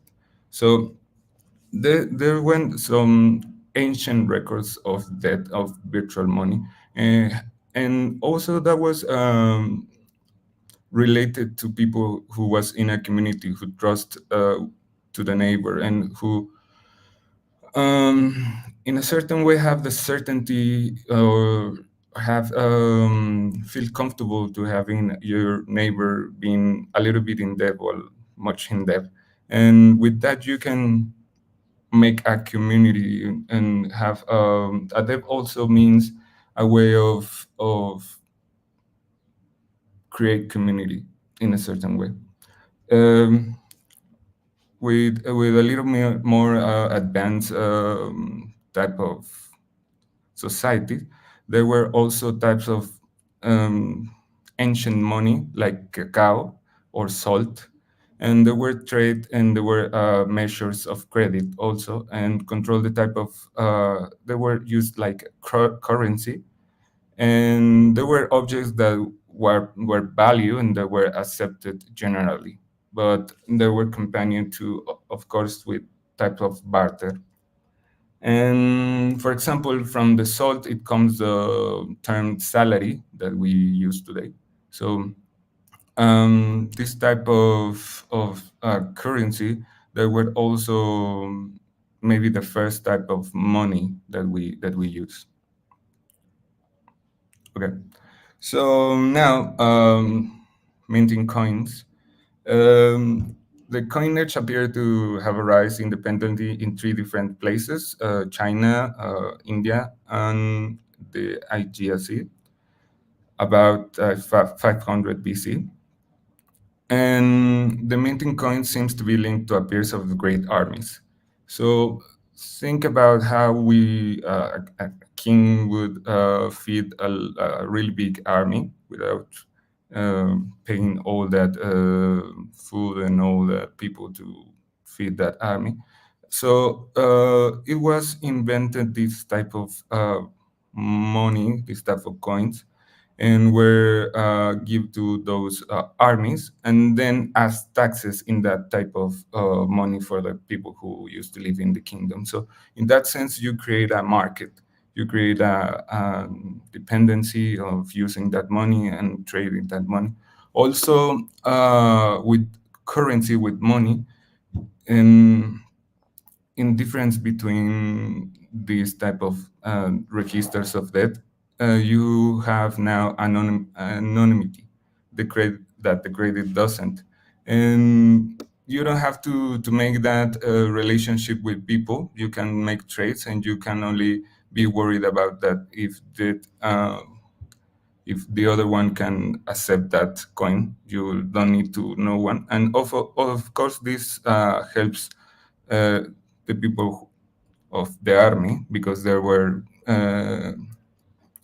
traveling a lot and going around. So you don't want to be attached in a relationship with someone who is not around, or who is traveling, or who has a gun or a sword, something like that.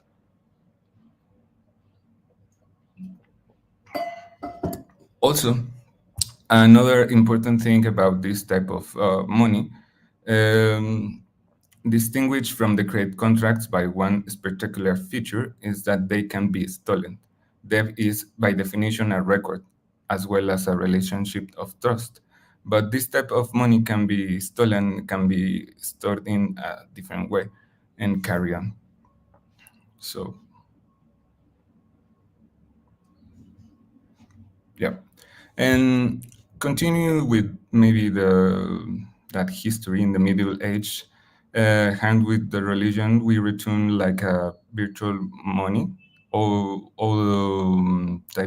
this type of money, this type of gold and silver were stored in the church, and people continued to calculate prices in Roman currency, and then in Carolingian, that it was called imaginary money, the purely concept system of pounds, shillings, and pence used to Western Europe for account well into 17th century. So we went from credit systems to coins to salt to once again a type of metals. And then in the Middle Ages, we returned to certain type of virtual money again. So in the history of money, we had going back and forward with that standard gold, and we would talk about that a little later, but that's a thing that I want to say. So banks. Of course, banks, or there were type of bankers of what bankers do since ancient ancient times, since maybe this was around 2000 BC in Assyria, India, and Sumer, and they were giving grain loans and lending farmers to trade to carry out goods between cities. But they were not like banks as maybe after Middle Ages, and maybe of course there were not that big banks that we have today. And the type of the matter with banks is that creating lendings and money, maybe in the ancient times there were just small people or they were separate, but after the Middle Ages there were the first like big banks, central banks that were stored a lot of things in some one place. So I'm gonna read you this. This is the logic on which the Bank of England, the first successful modern central bank, was founded in 1694. A consortium of bankers made a loan of £1,200,000 to the king. In exchange, they received a royal monopoly on the issuance of bank notes. In practice, this means that they could use promissory notes for a portion of the money the king owed to any citizen of the kingdom who wanted to buy them or deposit their money in the bank. Of course, they charged the king 8% annually for the original loan and charged simultaneously interest on the same money to the clients who borrowed it.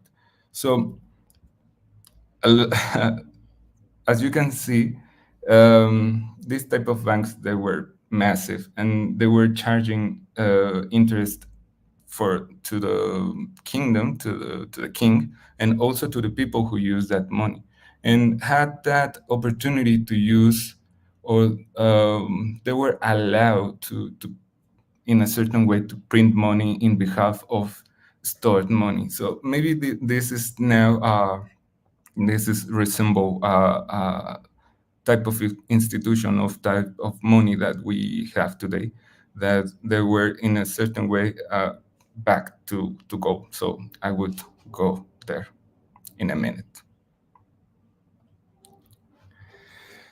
So in here, we had a really brief story of how money can store value and also can be used as a unit of account. But the most important thing is that the money at the end of the day is a debt fulfillment promise.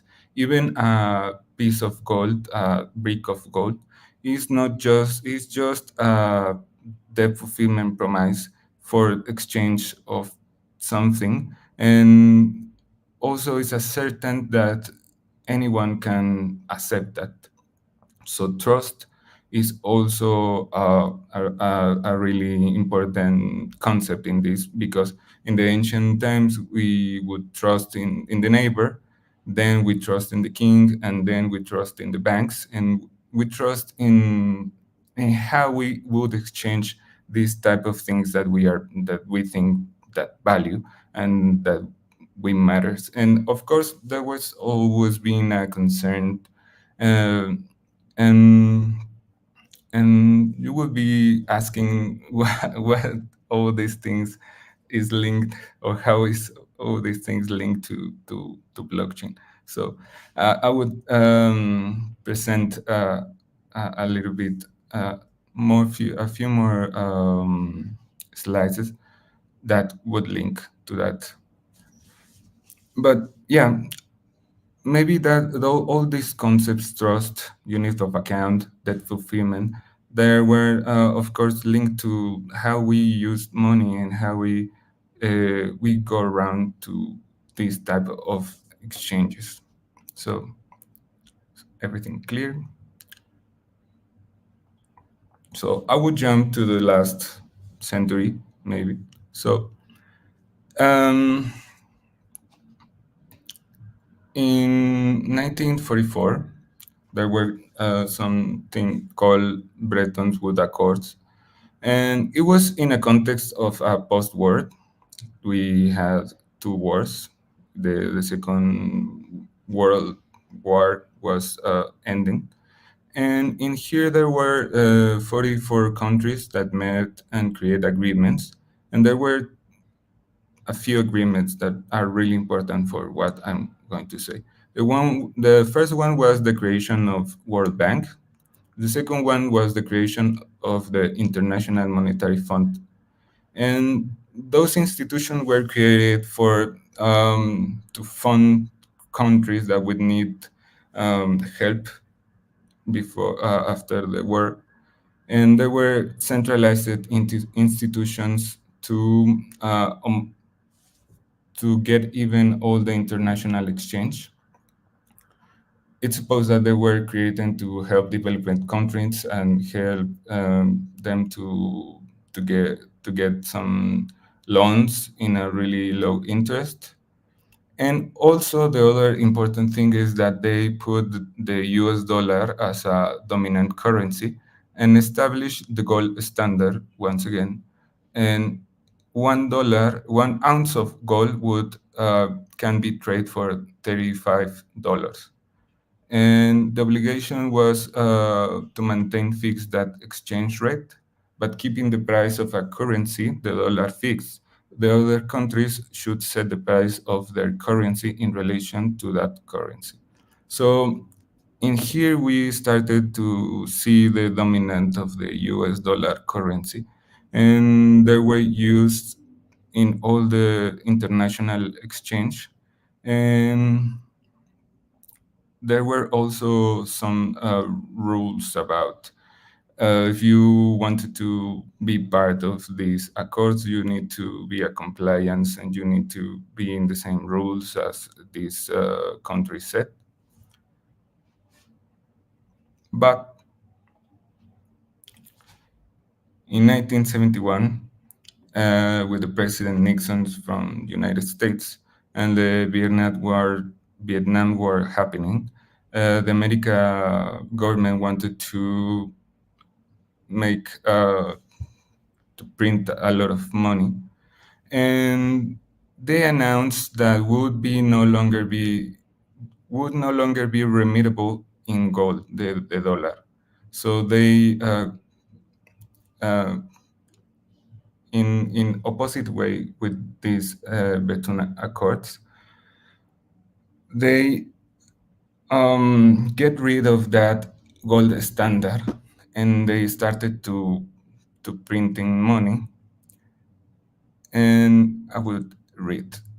The immediate effect of Nixon's decoupling the dollar from gold was that the price gold soared, reaching a peak of 600 per ounce in 1980. This turn caused American gold reserves to increase dramatically in value. The value of the dollar relative to the gold plummeted. The result was a massive transfer of wealth from poor countries to rich ones, such as the United States or Great Britain, which maintained it. So now the US dollar was just mere piece of paper with no intrinsic value, treated as a money only because the US government insisted that they saw it was done. So it could be argued that the only thing backing the US currency was the military power, and it was in a certain way true, because there were, for example,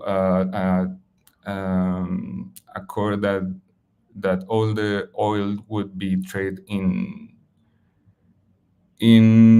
dollar, in US dollar, and when Saddam Hussein wanted to change that for euro, it would be military occupied. And I would say that this type of military power was just backing up that the dollar, and it would, of course, it would lead you. It would lead you to that this amount of crisis, the oil crisis, Black Monday, Tequila effect, the Asian financial crisis, and the dot-com bubble. And the last crisis that we had in that time was the mortgage crisis, when there were, as you know, as maybe you know, that there were a really big crisis about housing industry, about mortgage. And there is a really good movie that explained it. Of course, maybe you already see it, that it's called The Big Short. But I would try to explain it in a few words. They were making packs of really good mortgage in the 70s, and but by the date of 2008, they were making these same packages, but with a really bad type of mortgage. So there was, and you can bet on that, and that will create a bubble, and that bubble explode, and it create a financial crisis with that. And by the end of that year and the beginning of the next one, 2009, Bitcoin appears and blockchain appears with it, and a decentralized peer-to-peer electronic cash system appears, and now we know everything about it. And this is what I have to present, that will lead us to what we have now. And from here, I only have predictions. From 2008 until now, you have known, or you know, that everything would evolve really fast. And as I said, I only have prediction. I only have uncertainties of the future. We were watching in the last conference for the first day that the CBDCs are unstoppable, and we are changing once again to a virtual money. And I'm not sure what would happen, but my take for that is that we are interested in this type of technology, and we're interested in creating these spaces. I think that we can reflect and why we are creating this, why we are, and where are we coming from, and maybe with that we can create a better system, or a better future. And yes, so if any have some questions or comments or anything. Okay, yeah. Thank you so much, Miguel, for doing this historical overview. I really like that, to put everything, every fact in order in my head, and to look back sometimes at all that things that happened. And my main question to you is that it seems like the technology side of everything is pretty ready. I mean, we know how to build all that difficult systems that have the features of decentralization, of transparency, and everything. I mean, from the technology side, it's easy to build, I would say. But from the adoption part, people are not still fully using, and people didn't fully adopt the modern kind of much more efficient ways of using the money and stuff. What do you think is the best way to accelerate this process, so that people could understand, the more people, the masses of people could understand what's better, what's not? Yeah, well, from my perspective of designer, I think that UX designer can help a lot. But also, I would say that you can think maybe in the 90s, latest 90s, we use all cash, and now we use a lot of virtual money, maybe from banking. And that's due to all the ecosystem of the monetary bank in worldwide. So I would say that we have a certain responsibility of improving our systems and making more user friendly and making more everything easier. But of course, there is an impediment that will be need to carry out by the by countries or the big banks, central bankings, and when it all lines up with this technology, it would change everything, I think. Okay, yeah. Thank you for noticing about the UX and UI part. Since you are a UX UI designer, can we say that nowadays all those Web3 products are still built in a way like from gigs for gigs, or do we have some kind of understanding that the UI and UX of modern Web3 products aren't ready to be mass adapted due to I mean, for the reason of being popular only among geeks and enthusiasts? Yeah, I agree a little bit that with that statement. Of course, design is something that is not a main thing in when creating something, but we would, if we want to people adopt it and to people get around this technology, I think of course make it user friendly and make it for the users and thinking for probably users, for people that maybe don't know anything about technology. For my aunt, for my uncle, maybe it was that is a great idea to follow up. Yes, I believe we will live in a world where we will be using different types of applications, and without even knowing that it's a Web3 product or not. I believe that days will come one day. And I think that's time to wrap up our today's session. Yeah, thank you, Miguel, once again for being with us today.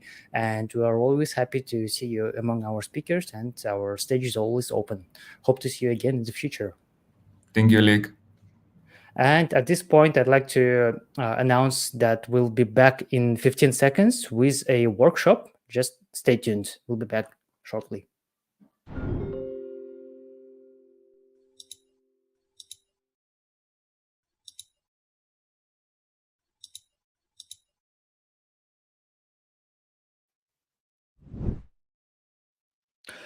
Hi, once again. Today it's our concluding session with a workshop named ZKP Under the Hood, which will be delivered by Maria Mikic. I'd like to invite our today's guest to the stage. Hi, Maria. How are you? Hi, I'm great. How are you? Yeah, me too. Thank you so much. I'd like to ask you to say a couple of introductory words about yourself, about your background, and we'll be starting to share your screen. Okay, thank you. My name is Maria Mikic. I work as senior researcher in team 3327, which is R&D department in the company Attic 42. But also I am professor at Faculty of Mathematics in Belgrade, Serbia, and head of department for differential equations. So my background is theoretical mathematics. And one more thing, I'm also co-founder of Mathematical Academy. Mathematical Academy is some kind of private school where we are working with talents in the field of mathematics, physics, and cryptography. And for example, this year, our students, the best of them, obtained 41 medals on the state competition. So we are very proud of that. So today's topic is zero knowledge proofs. I think that you already knows a lot about zero knowledge proofs. And first, I want just to mention that when we are thinking about zero knowledge proof, what we mean by zero knowledge proof, we mean that zero knowledge proofs are cryptographic methods that we use in order to prove that we have some secret, but we don't want to reveal anything about our secret. So what we want to prove that we just have that secret. And this topic today will be about zero knowledge proof, but under the hood. So we want to explain how we can create this proving system. So there are two main components to obtain this. The first of them is arithmetization, and the second one are polynomial commitments. So when we combine different arithmetics and polynomial commitments, we will obtain different zero knowledge proofs. We will obtain Starks or Snarks. So the first topic here today will be about arithmetization. What is arithmetization? Well, there are different types of arithmetization. For example, we can use rank 1 constraint system as GROT 16.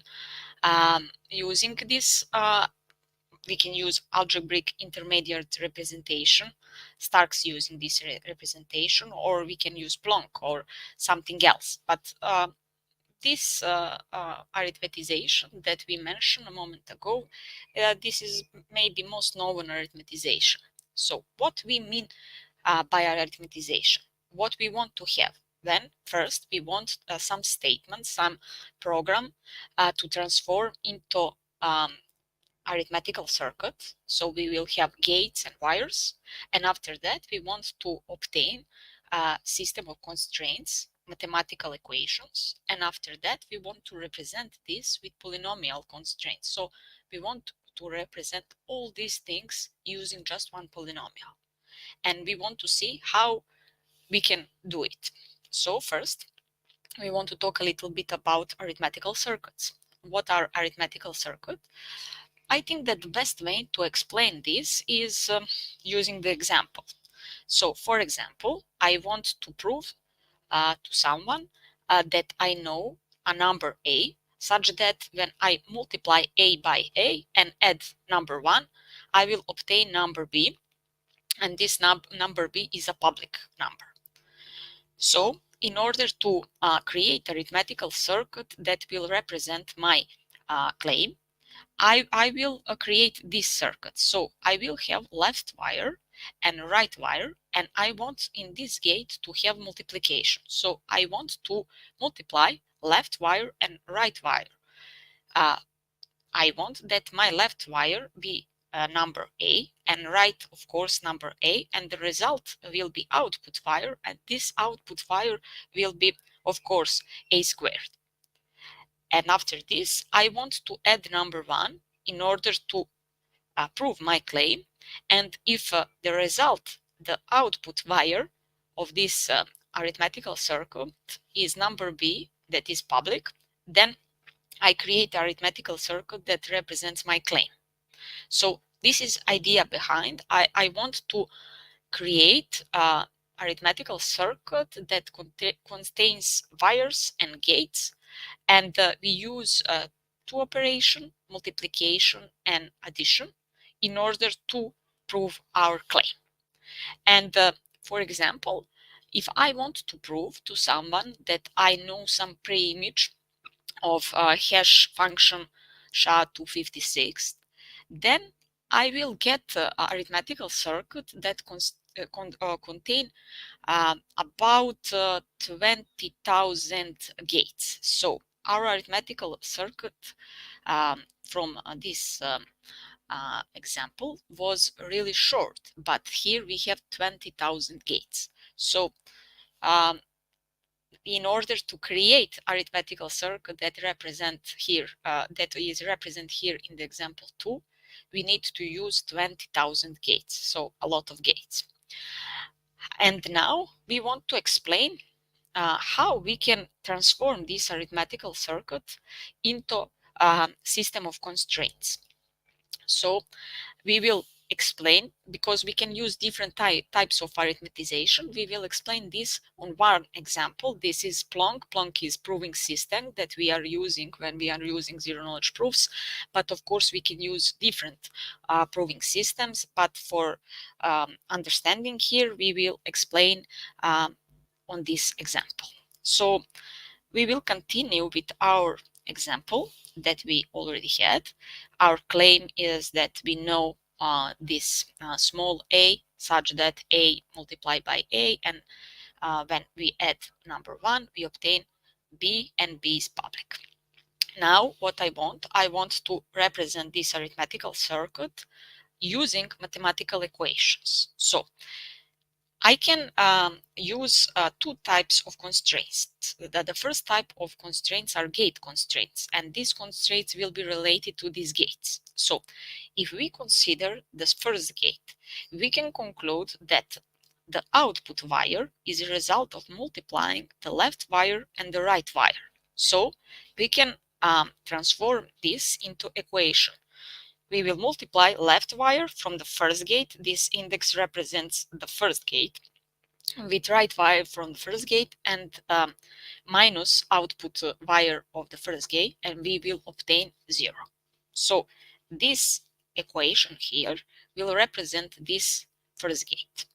In order to represent the second gate, because in our example we have just 2 gates, what we need to do, we need to add to this left wire constant. This constant is number 1, and we will obtain that L2 plus number 1 minus output wire from the second gate is 0. So with this equation we represent the second gate. And here just to note that constants we will not use as wires. So we will have that here we have a number, and this number will not be right wire. And we can see from this that with these two equations we represent our gates. But here we have some copy constraints. And why this is important? Because here, for example, if the public number is 17, and for example I have number a that is 4, if I put as my inputs my secret numbers here, that L1 and R1 is 4, then I will obtain as a result number 17. But of course, if I add here that number 2 and here in right wire number 8 as output wire of the first gate, I will obtain 16. And after adding number 1, I will obtain the same result. And why this can happen? Because here with gate constraints, we did not write that we cannot have different values from these our inputs. So in order that our mathematical equation represents really the our claim and our arithmetical circuit, we need to be carefully. So we need to add that left wire, the first input, and the right wire, the second input, secret input of course, are equals. And of course we need to create a connection between output wire of the first gate and the a left wire of the second gate. And we can see that this is the same wire, so we need to add that output of the first gate is equal to left wire on the second gate. And we can see here that with this 4 equation, we totally represented our arithmetical circuit. So what we done so far, we started with our claim, then we represent claim as arithmetical circuit, and then we represent arithmetical circuit as system of mathematical equations. And now what we want to generalize this. We want to create a general equation that can represent any gate. Today I will not talk about these copy constraints, and if anyone is interested, we can use some permutation, and you can read it in the original paper Plonk that was written by Ariel and others.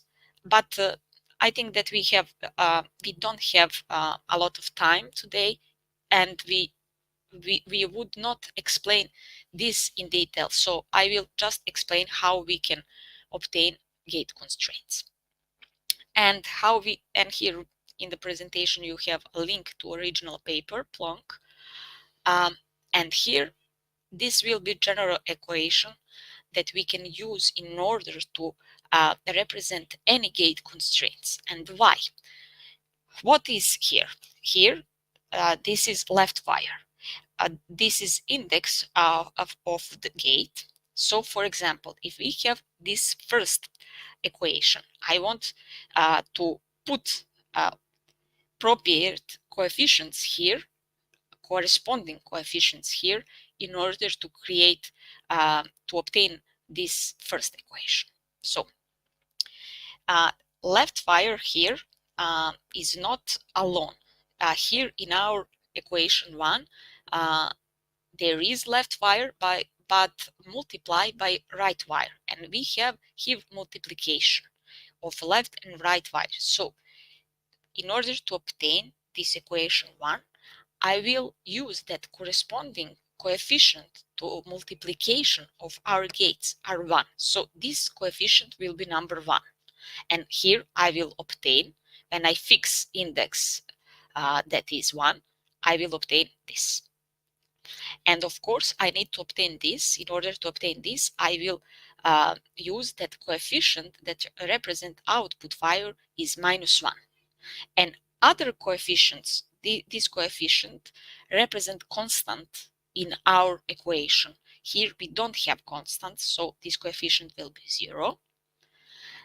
If we have alone right wire, not multiplied with left wire, we will obtain here number 1, but because we don't have alone right wire, this coefficient for the first equation will be 0, and here we will also obtain 0. So when we use that this coefficient is 0, 0, -1, 0, and 1, we will obtain the first equation.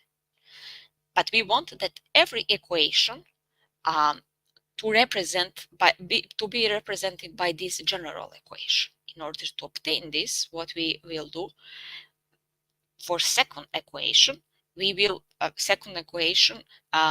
in the second equation we don't have multiplication of left and right wires, so this coefficient will be 0. We have alone left wire, so this coefficient with left wire will be 1.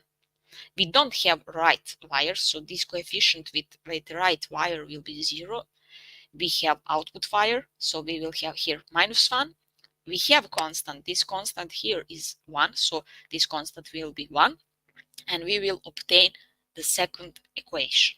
So what we can conclude, that we can obtain these two equations that are connected with our arithmetical circuit from this general equation. And we can obtain any gate from this general equation. So this is important. So we have one equation that can represent every gate. So if we go back and we think about our example, this one, where we had hash function SHA-256, we have there about 20,000 gates. So when we go back, we will have 20,000 of equations that represent gates from this arithmetical circuit. A lot of equation and a lot of constants that we will have in this equation. And we will have, we need to have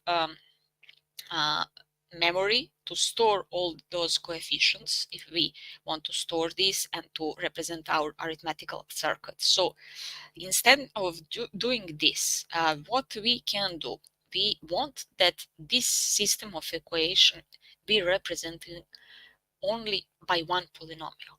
So we can transform this system of equation, and just to note, this system of equation does not need to be a linear, because we can have multiplication of left and right wires. So we want to have just one polynomial. In order to obtain this, what we can do? Well, I want to create polynomial which represents left wire. So we can think about this. Let's create polynomial such that the value of polynomial in number 1, this number 1 represents number of the gate in our arithmetical circuit, to be L1, this value of our inputs.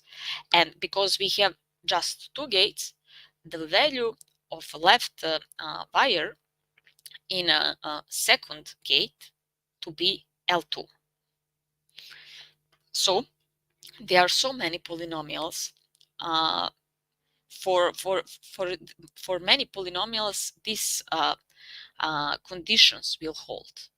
But we want to have just one polynomial that represents these conditions. So what we want to achieve, we want to find the polynomial with the smallest degree that fully fill these conditions. In order to do this, what we need to do. So what is this if we think from the geometrical perspective? So we have 2 points. The first point will be the point with coordinates 1 and L1, and the second one with coordinate 2 and L2. We want to find polynomial of the smallest degree. This will be the polynomial of degree 1. So this will be the linear function. From geometrical perspective, this will be line. So I want to find the line that crossing to these 2 points, and I can find in Euclidean space, I can find just one line that are connecting these 2 points. So there is a unique polynomial that will represent these conditions. And because I know this condition, I of course can calculate this polynomial. For example, you can use also Lagrange method of interpolation if you want to calculate this polynomial.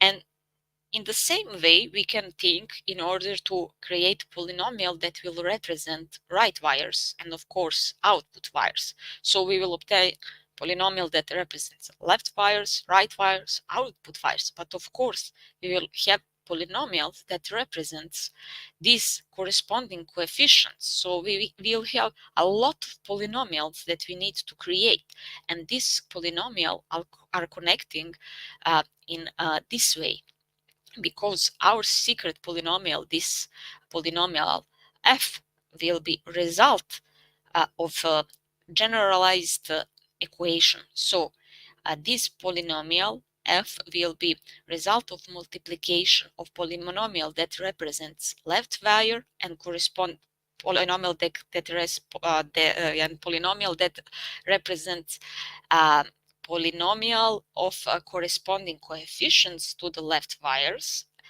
plus polynomial that represents right wires, multiplied by polynomial that represents corresponding coefficients to the right wires, plus polynomial that represents output wires, plus polynomial that represents constants, and plus product of polynomials that represents left wires. We can see the connection here, right wires, and this polynomial that represents corresponding coefficients with this multiplication. So here, what is important to note here, because we can see here, our left wire and right wire will be secret inputs. These inputs are private inputs, and we want to prove that we know these inputs. So we don't want to reveal these secret inputs. So what we can make public is the way how we create this arithmetical circuit. So we can say that this corresponding coefficient will be public, because we want to prove that we play by rules and we create arithmetical circuit that represent our claim. But we do not want to reveal our secret information. In order to do this, with output wire of the first gate, we don't want to reveal this information too, because with this information we obtain some information about our secret inputs. So left, right output wires will be our secrets here, and these corresponding coefficients and polynomial, of course, here that represents our corresponding coefficients, are public. So we create a arithmetical circuit that is such that some of coefficient are public and some of them are private, in order to do not reveal our secret. So from this, what we done so far, we start with arithmetical circuit. We represent this arithmetical circuit as a system of equations, mathematical equations, then generalize these gate constraints. And after that, I create just one polynomial, this polynomial f, that will represent and how will represent these gate constraints. When I fix this small x here to be 1, I will obtain this equation. We can see it if we change that x is number 1. So when I fix that x is 1, I will obtain this left-hand side of the first equation. When I fix that f is 2, I will obtain the second. At the left-hand side of second equation. So with fixing the values of this little x, I will obtain an equation that represents appropriate gate. So this is the general idea.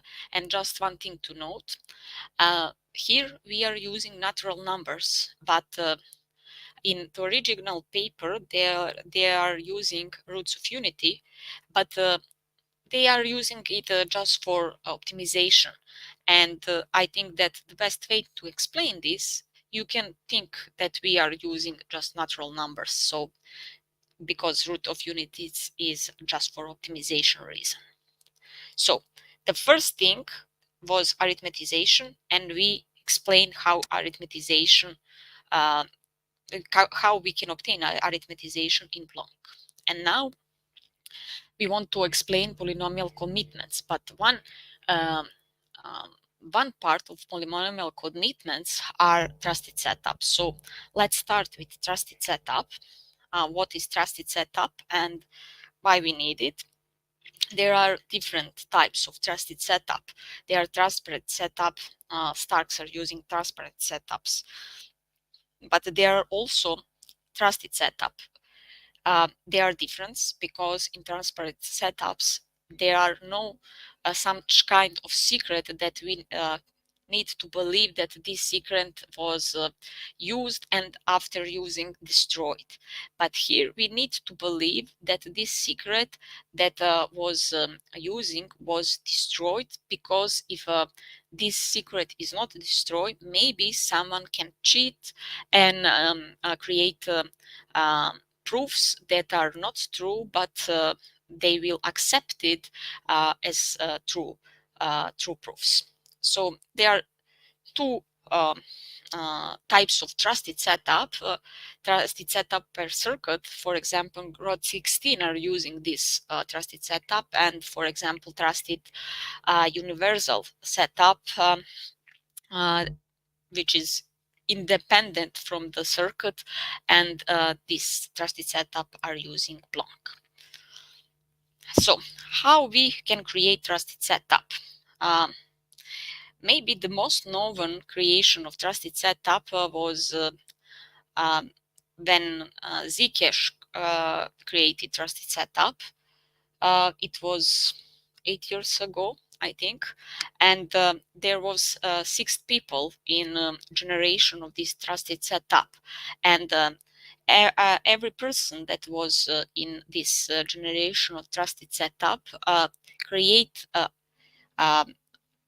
one part of this secret. So if we have, for example, 4 people, all 4 people will add a part of this secret, and from these parts they obtain one number, and this number is that secret number that are needed in trusted setup. And in this ceremony of trusted setup that we mentioned a moment ago, that Zcash are created, after this creation, then they destroyed their computers, and they were live stream this ceremony. So what is trusted setup, and why we are using this setup when we are using snarks? The first thing that we will use elliptic curve. Elliptic curve, I think that I don't have here in presentation. This is just a curve that have some shape that are similar to some fish. You can think about this in this way. So this is just a curve, and we need to have some cyclic group on this curve. When we are talking about cyclic group, what is cyclic group? Cyclic group is just a group of some elements when we can use one element and one operation in order to obtain all elements in this set. For example, we have a cyclic group when we watch our clock. For example, we go from number 1 to 12, and after that we go again 1 to 12, and so we have a circle.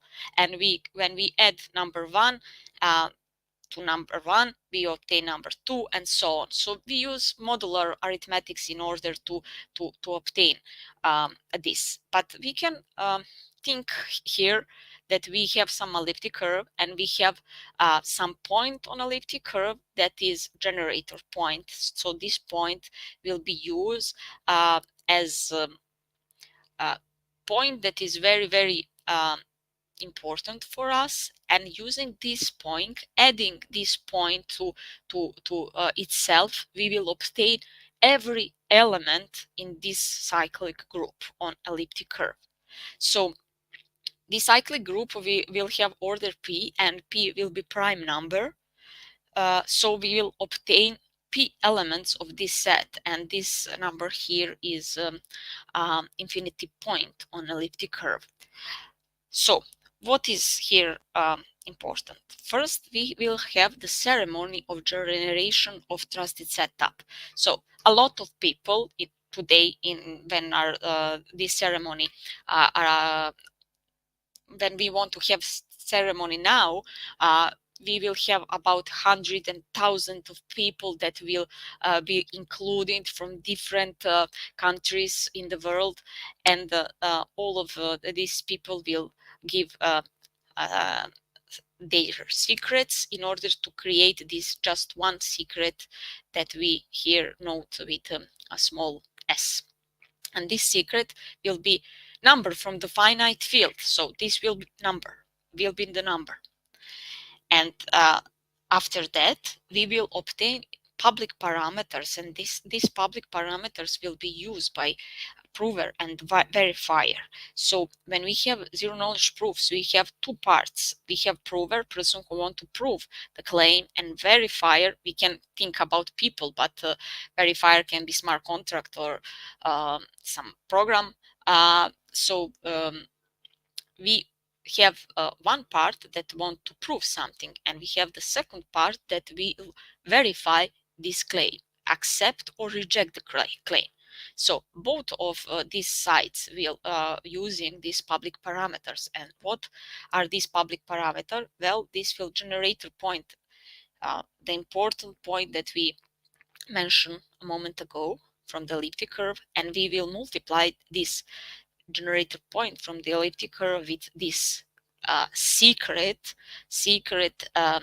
number from ceremony of trusted setup, and the secret number squared multiplied by this generator point, and so on.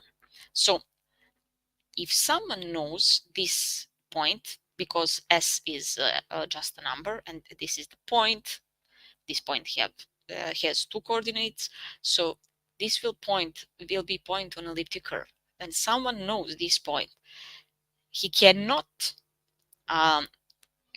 calculate this little s if we choose that number p is very big prime number. Why? Because he needs to solve discrete logarithm problem on elliptic curve, and in real times our computer cannot solve this problem, but quantum computers can. but for now we are safe.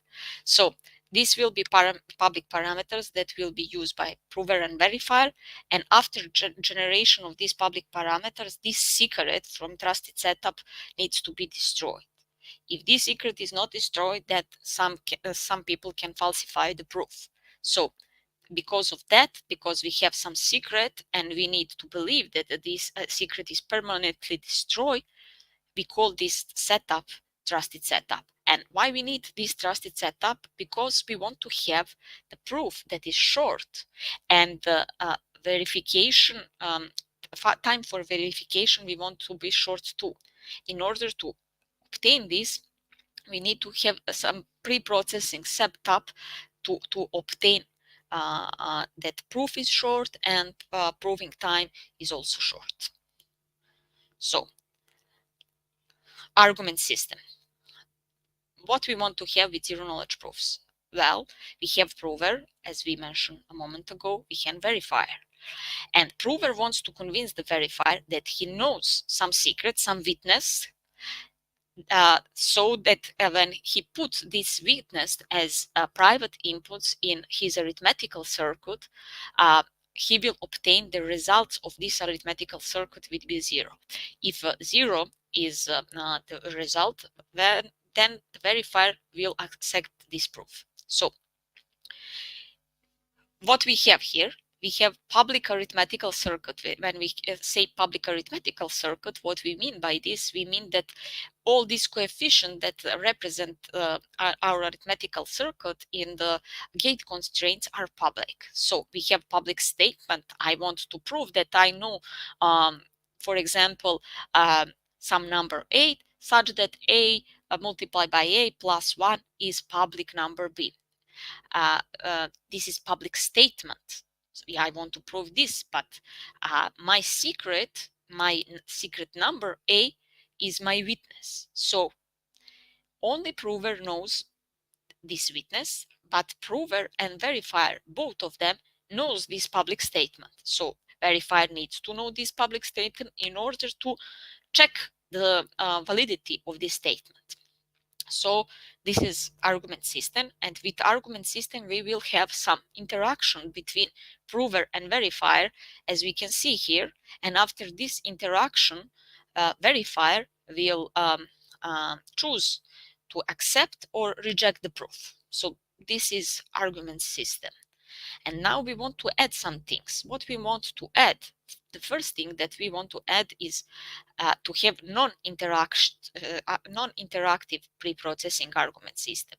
So here, for example, if we have prover and verifier and we have interaction between prover and verifier, this is exhausted because for example, we can think about if prover wants to prove to someone that he really knows some secret information, and after that he wants to prove to someone else, he needs to repeat all the process. And when we do not have interaction, prover can just create proof and everybody can verify the proof. And because of that, it's very important to not have interaction, to have non-interactive zero knowledge proof. So here we will not have interaction, just prover will send the proof to the verifier, and after sending this, verifier will choose whether to accept or reject the proof. And we will have pre-processing setup. What is that? We will use this, for example, for snarks. We will use these public parameters from the trusted setup. So we mentioned a moment ago here that we will have these public parameters that we obtain using this secret from the trusted setup. So now we want to use these public parameters, and this will be public parameters for the prover, and this will be public parameters for verifier. So prover will know public statement, secret witness, secret of prover, and public parameters from the prover, and verifier will know public statement and public parameters. Prover will send the proof to the verifier, and verifier choose to accept or reject the proof. So we want to have this. And we want to have three things more. We want to have completeness, soundness, and zero knowledge. So what is completeness? So zero knowledge proofs are not mathematical proofs. They are probabilistic proofs. So there is always small probability that someone can cheat, but this probability can be negligible, and this probability can be small, that small that we can choose how small to be. So first, completeness. If prover knows public statement and has a secret witness, and create arithmetical circuit and put this public statements and secret witness into arithmetical circuit and obtain that output of this circuit is number 0, that then verifier with probability 1 needs to accept this proof. So if prover really has the secret input, then verifier needs to accept the proof as valid. So this is completeness. The soundness, a verifier will accept the proof. If a verifier accepts the proof, then the prover probably knows witness such that output from the arithmetical circuit is 0. So if we use contraposition of this statement, we will obtain that if prover does not know secret witness in order to result of arithmetical circuit is 0, then probability that verifier will accept this proof is negligible. So this is soundness, and from these two properties we can be sure that if prover knows the proof, verifier will accept the proof with probability 1. But if prover does not know the secret witness, then verifier with high probability will reject this proof. And of course, zero knowledge. Zero knowledge with all these public and private parameters, verifier will not learn anything about this secret information, secret inputs from the prover. And I just want to note that when we are using snarks are using trusted setup. They are important here because without zero knowledge property, we can have snarks and we can have zero knowledge snarks. Zero knowledge snark has this property, but snarks do not have this property, but they also have all these properties that we are talking about. So you can think about this. If I want to prove someone that I know preimage of SHA-256 hash function, and my preimage is 1 GB in size. If I want to prove someone that I know this preimage, I can send this preimage to verifier, and he will check hashing this preimage that I really have this preimage. But my proof will be very long proof because I need to send 1 GB of data, and verifier needs to have a lot of time in order to check validity of my proof. But with snarks, without zero knowledge property, we can obtain short proofs and fast verification. So I can prove that I know preimage of SHA-256 hash function, and my proof can be very short, not 1 GB of data, and verifier can verify very, very fast that I really have preimage. So I don't need to reveal my secret information, and of course I don't need to send 1 GB of data in order to prove this. But if I want to have also zero knowledge and I don't want to reveal my preimage, I will use these ZK snarks. So let's continue now. Commitments. We said that we have two components that are important for building snarks. One of them was arithmetization, and we explained it. The second one was polynomial commitments. Polynomial commitments are using setup. Because of that, we talk about setup. And of course, they are commitments. So we will talk what commitments are. Commitment scheme is, as we can see here from the slide, it's cryptographic primitive that allows one to commit to chosen value or statement while keeping it hidden from the others with ability to reveal the commitment value later.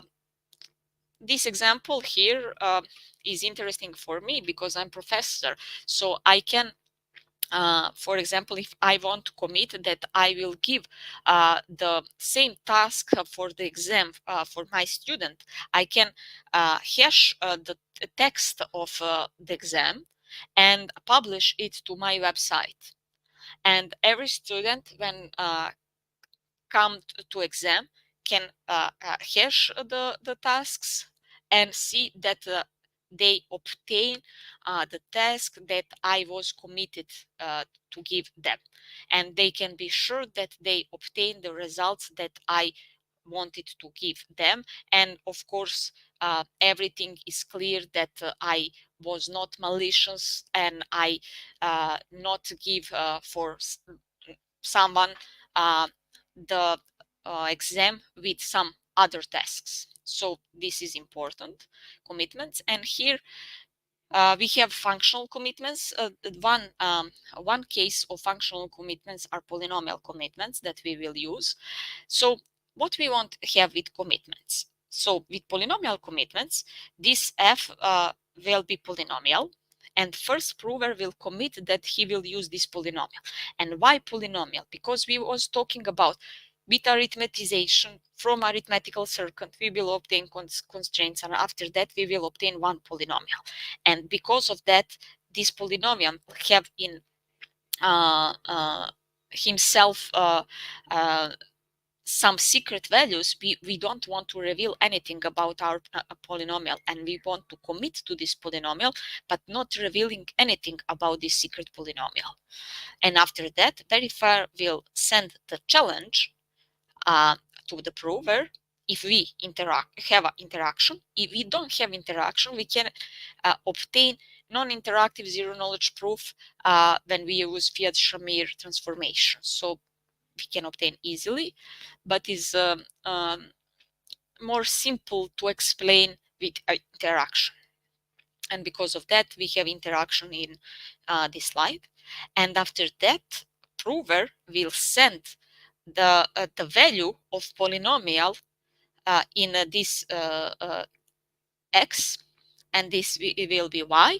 But for example, if we want to have zero knowledge proof, he will not send this y, he will mask it, and he will send some kind of commitments to this value, and of course zero knowledge proof. After that, verifier will accept or reject the proof. So what we have with functional commitments, you can think about polynomial commitments. We have setup phase. We talk about setup phase. So we have generation of secret. We have multiply people that are here in order to give some values to this secret to obtain this general secret. And from this, we will obtain some public parameters that will be used by prover and verifier. Then we will have commit phase. We want that a prover commit that he will use the polynomial that we obtain from arithmetical circuit. And after that, we have evaluation phase. Evaluation phase is here. Verifier will send a challenge to the prover, and prover will answer to this challenge by calculating the value of his polynomial in this challenge and mask it in some way. And after that, verifier will accept or reject the proof. So polynomial commitments, there are so many polynomial commitment scheme. Here we can see some of them, but probably the most known commitment scheme is KZG commitment scheme that are using trusted setups and elliptic curve pairings. And here Fry that using hash functions is also very famous, and we are using in Starks. So this is the maybe the most difficult part of the presentation. We want to explain how KZG works. So what we want to have with KZG polynomial commitment scheme. First, we have three phases: the trusted setup phase, commitment phase, and after that, we will have evaluation phase. With setup phase, we choose elliptic curve. We choose cyclic group on elliptic curve. So we use trusted setup. This is S from ceremony of generation of trusted setup. We use this secret in order to obtain our public parameters. Our public parameters for prover and verifiers are generator point on elliptic curve, generator point multiplied by this secret, and the powers of this secret multiplied by generator point. After that, we destroy this secret. This is setup phase. The commitment phase, prover will commit that he will use this polynomial. And what is commitment? Commitment is a result of multiplying this value of secret in polynomial f multiplied by generator point on elliptic curve. But this secret S was destroyed. We can see here. And how someone can calculate this? Because prover will use these public parameters. And how we can achieve this? Well, prover knows his polynomial, so he knows coefficients of this polynomial. And when we change that value, we fix the value of x by this s and multiply f of s, in point s with generator point on elliptic curve, we will obtain this result. But this result, when we change that this is, for example, h2, this is, for example, h1, and so on, these commitments can be calculated using public parameters. So prover can calculate the commitment to this polynomial without knowing this secret, of course. So this is magic behind this. And this is a very important theorem, Schwarz-Zipper lemma. What the Schwarz-Zipper lemma tells us, when we have a polynomial with degree that is less or equal to d, and we pick some random point from the finite field, the probability that we will choose that this point will be zero of our polynomial is less or equal than d divided by p, where p is a prime number that represents our finite field, and the d is degree of our polynomial. So when we are using zero knowledge proofs, this number, prime number p, will be about 2 to the power of 256, and the degree will be less or equal than 2 to the power of 40. So the probability will be very, very small that someone can cheat. And the consequence of this Schwarz-Zipper lemma is that if we have two different polynomials that had degree less or equal to d, and we pick some random number from the finite field, the probability that we will choose the number such that polynomials in this number are equals is negligible. So we will use that if we pick a number and obtain that we have that two polynomials are equal in this point, that these polynomials are probably identical. And this is crucial when we are using zero knowledge proofs. So here we have some statements that we are using from high school math. So if we have that value of polynomial in x0 is y, then x0 is root of f minus y. So this is equal that polynomial x minus x0 divides polynomial f minus y. So there exists quotient polynomial such that q multiplied by x minus x0 is equal to f minus y. And we want that verifier somehow checks this equality. So in order to check this equality, verifier cannot check in every x from the finite field, but we can use Schwarz-Zippel lemma. Maybe if we choose some x randomly, then send, for example, to prover, maybe if this holds in one point, with high probability using Schwarz-Zippel lemma, we can conclude that this is these two polynomials are equal.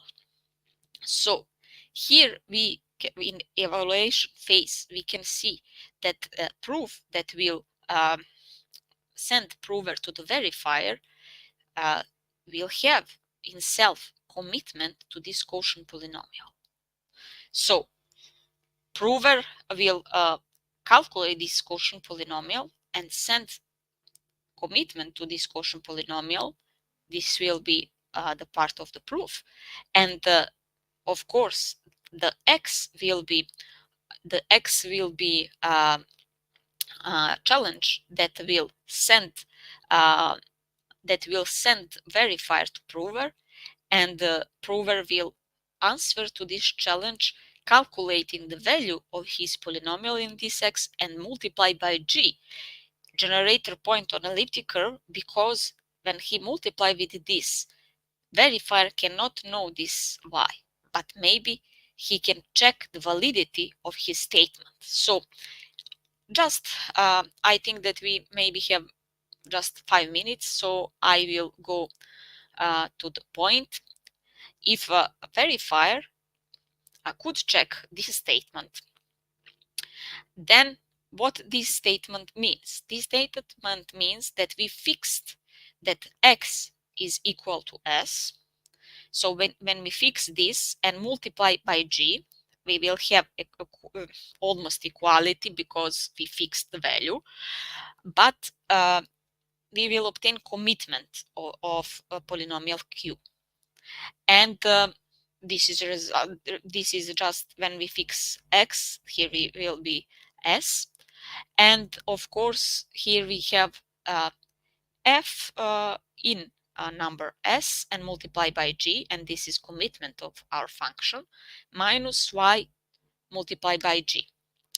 And if this equality holds, using Schwarz-Zippel lemma, verifier can be sure with very, very high probability that prover really have this secret witness. But can verifier can check the validity of this statement? Well, the answer is no, because verifier does not know little s. And how we can achieve this? Well, we need to use elliptic curve pairings. We cannot say we cannot solve this problem so easy. So we need to use advanced math in order to obtain this. And I don't have time enough to explain how we will use it using elliptic curve pairings, but I just want to explain 3 things that are very, very important. So here the main idea was that we have prover Maria and verifier Andrea. In order to Maria prove that Maria really have a secret witness that is hidden here in this polynomial f, then Maria needs to calculate value of this polynomial in the challenge that Andrea will send to Maria.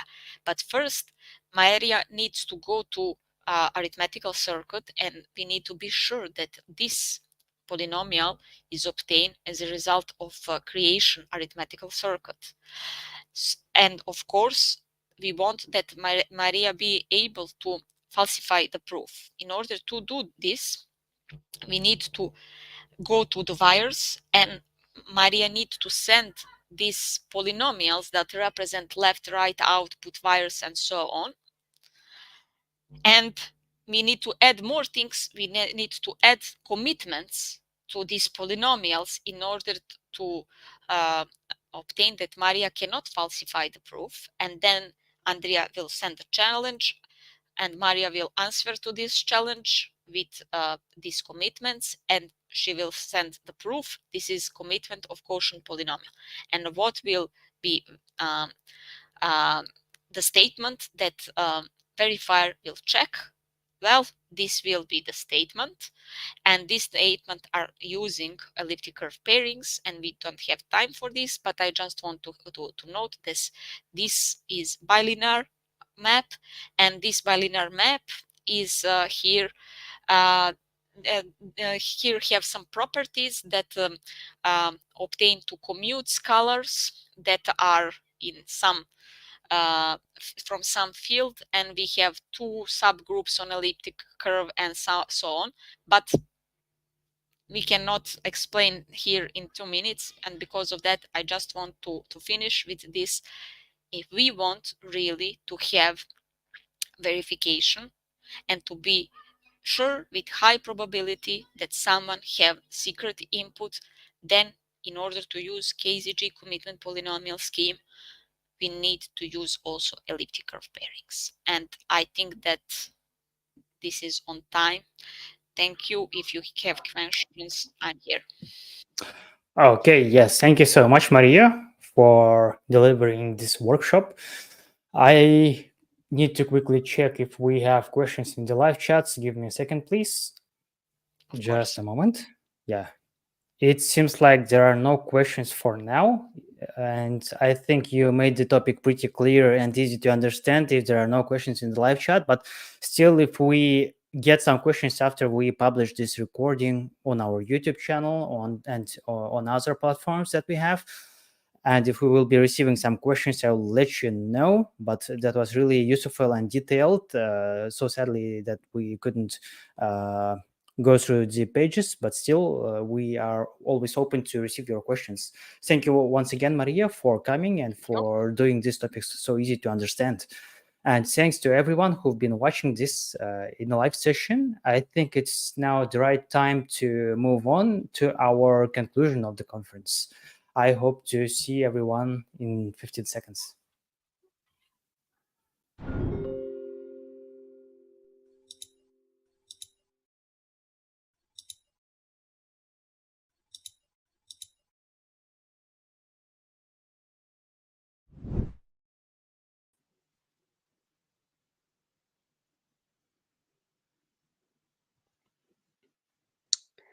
Hi, guys.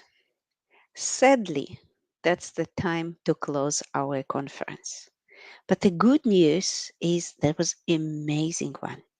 It was amazing done, and we can see that we had 1,500 participants who have listening to us, who stayed with us. And looking to our previous years, we know that it would be 10 times more when the people are joining our recordings, watching the recordings, and watching our discussions. We had 29 speakers from 17 countries.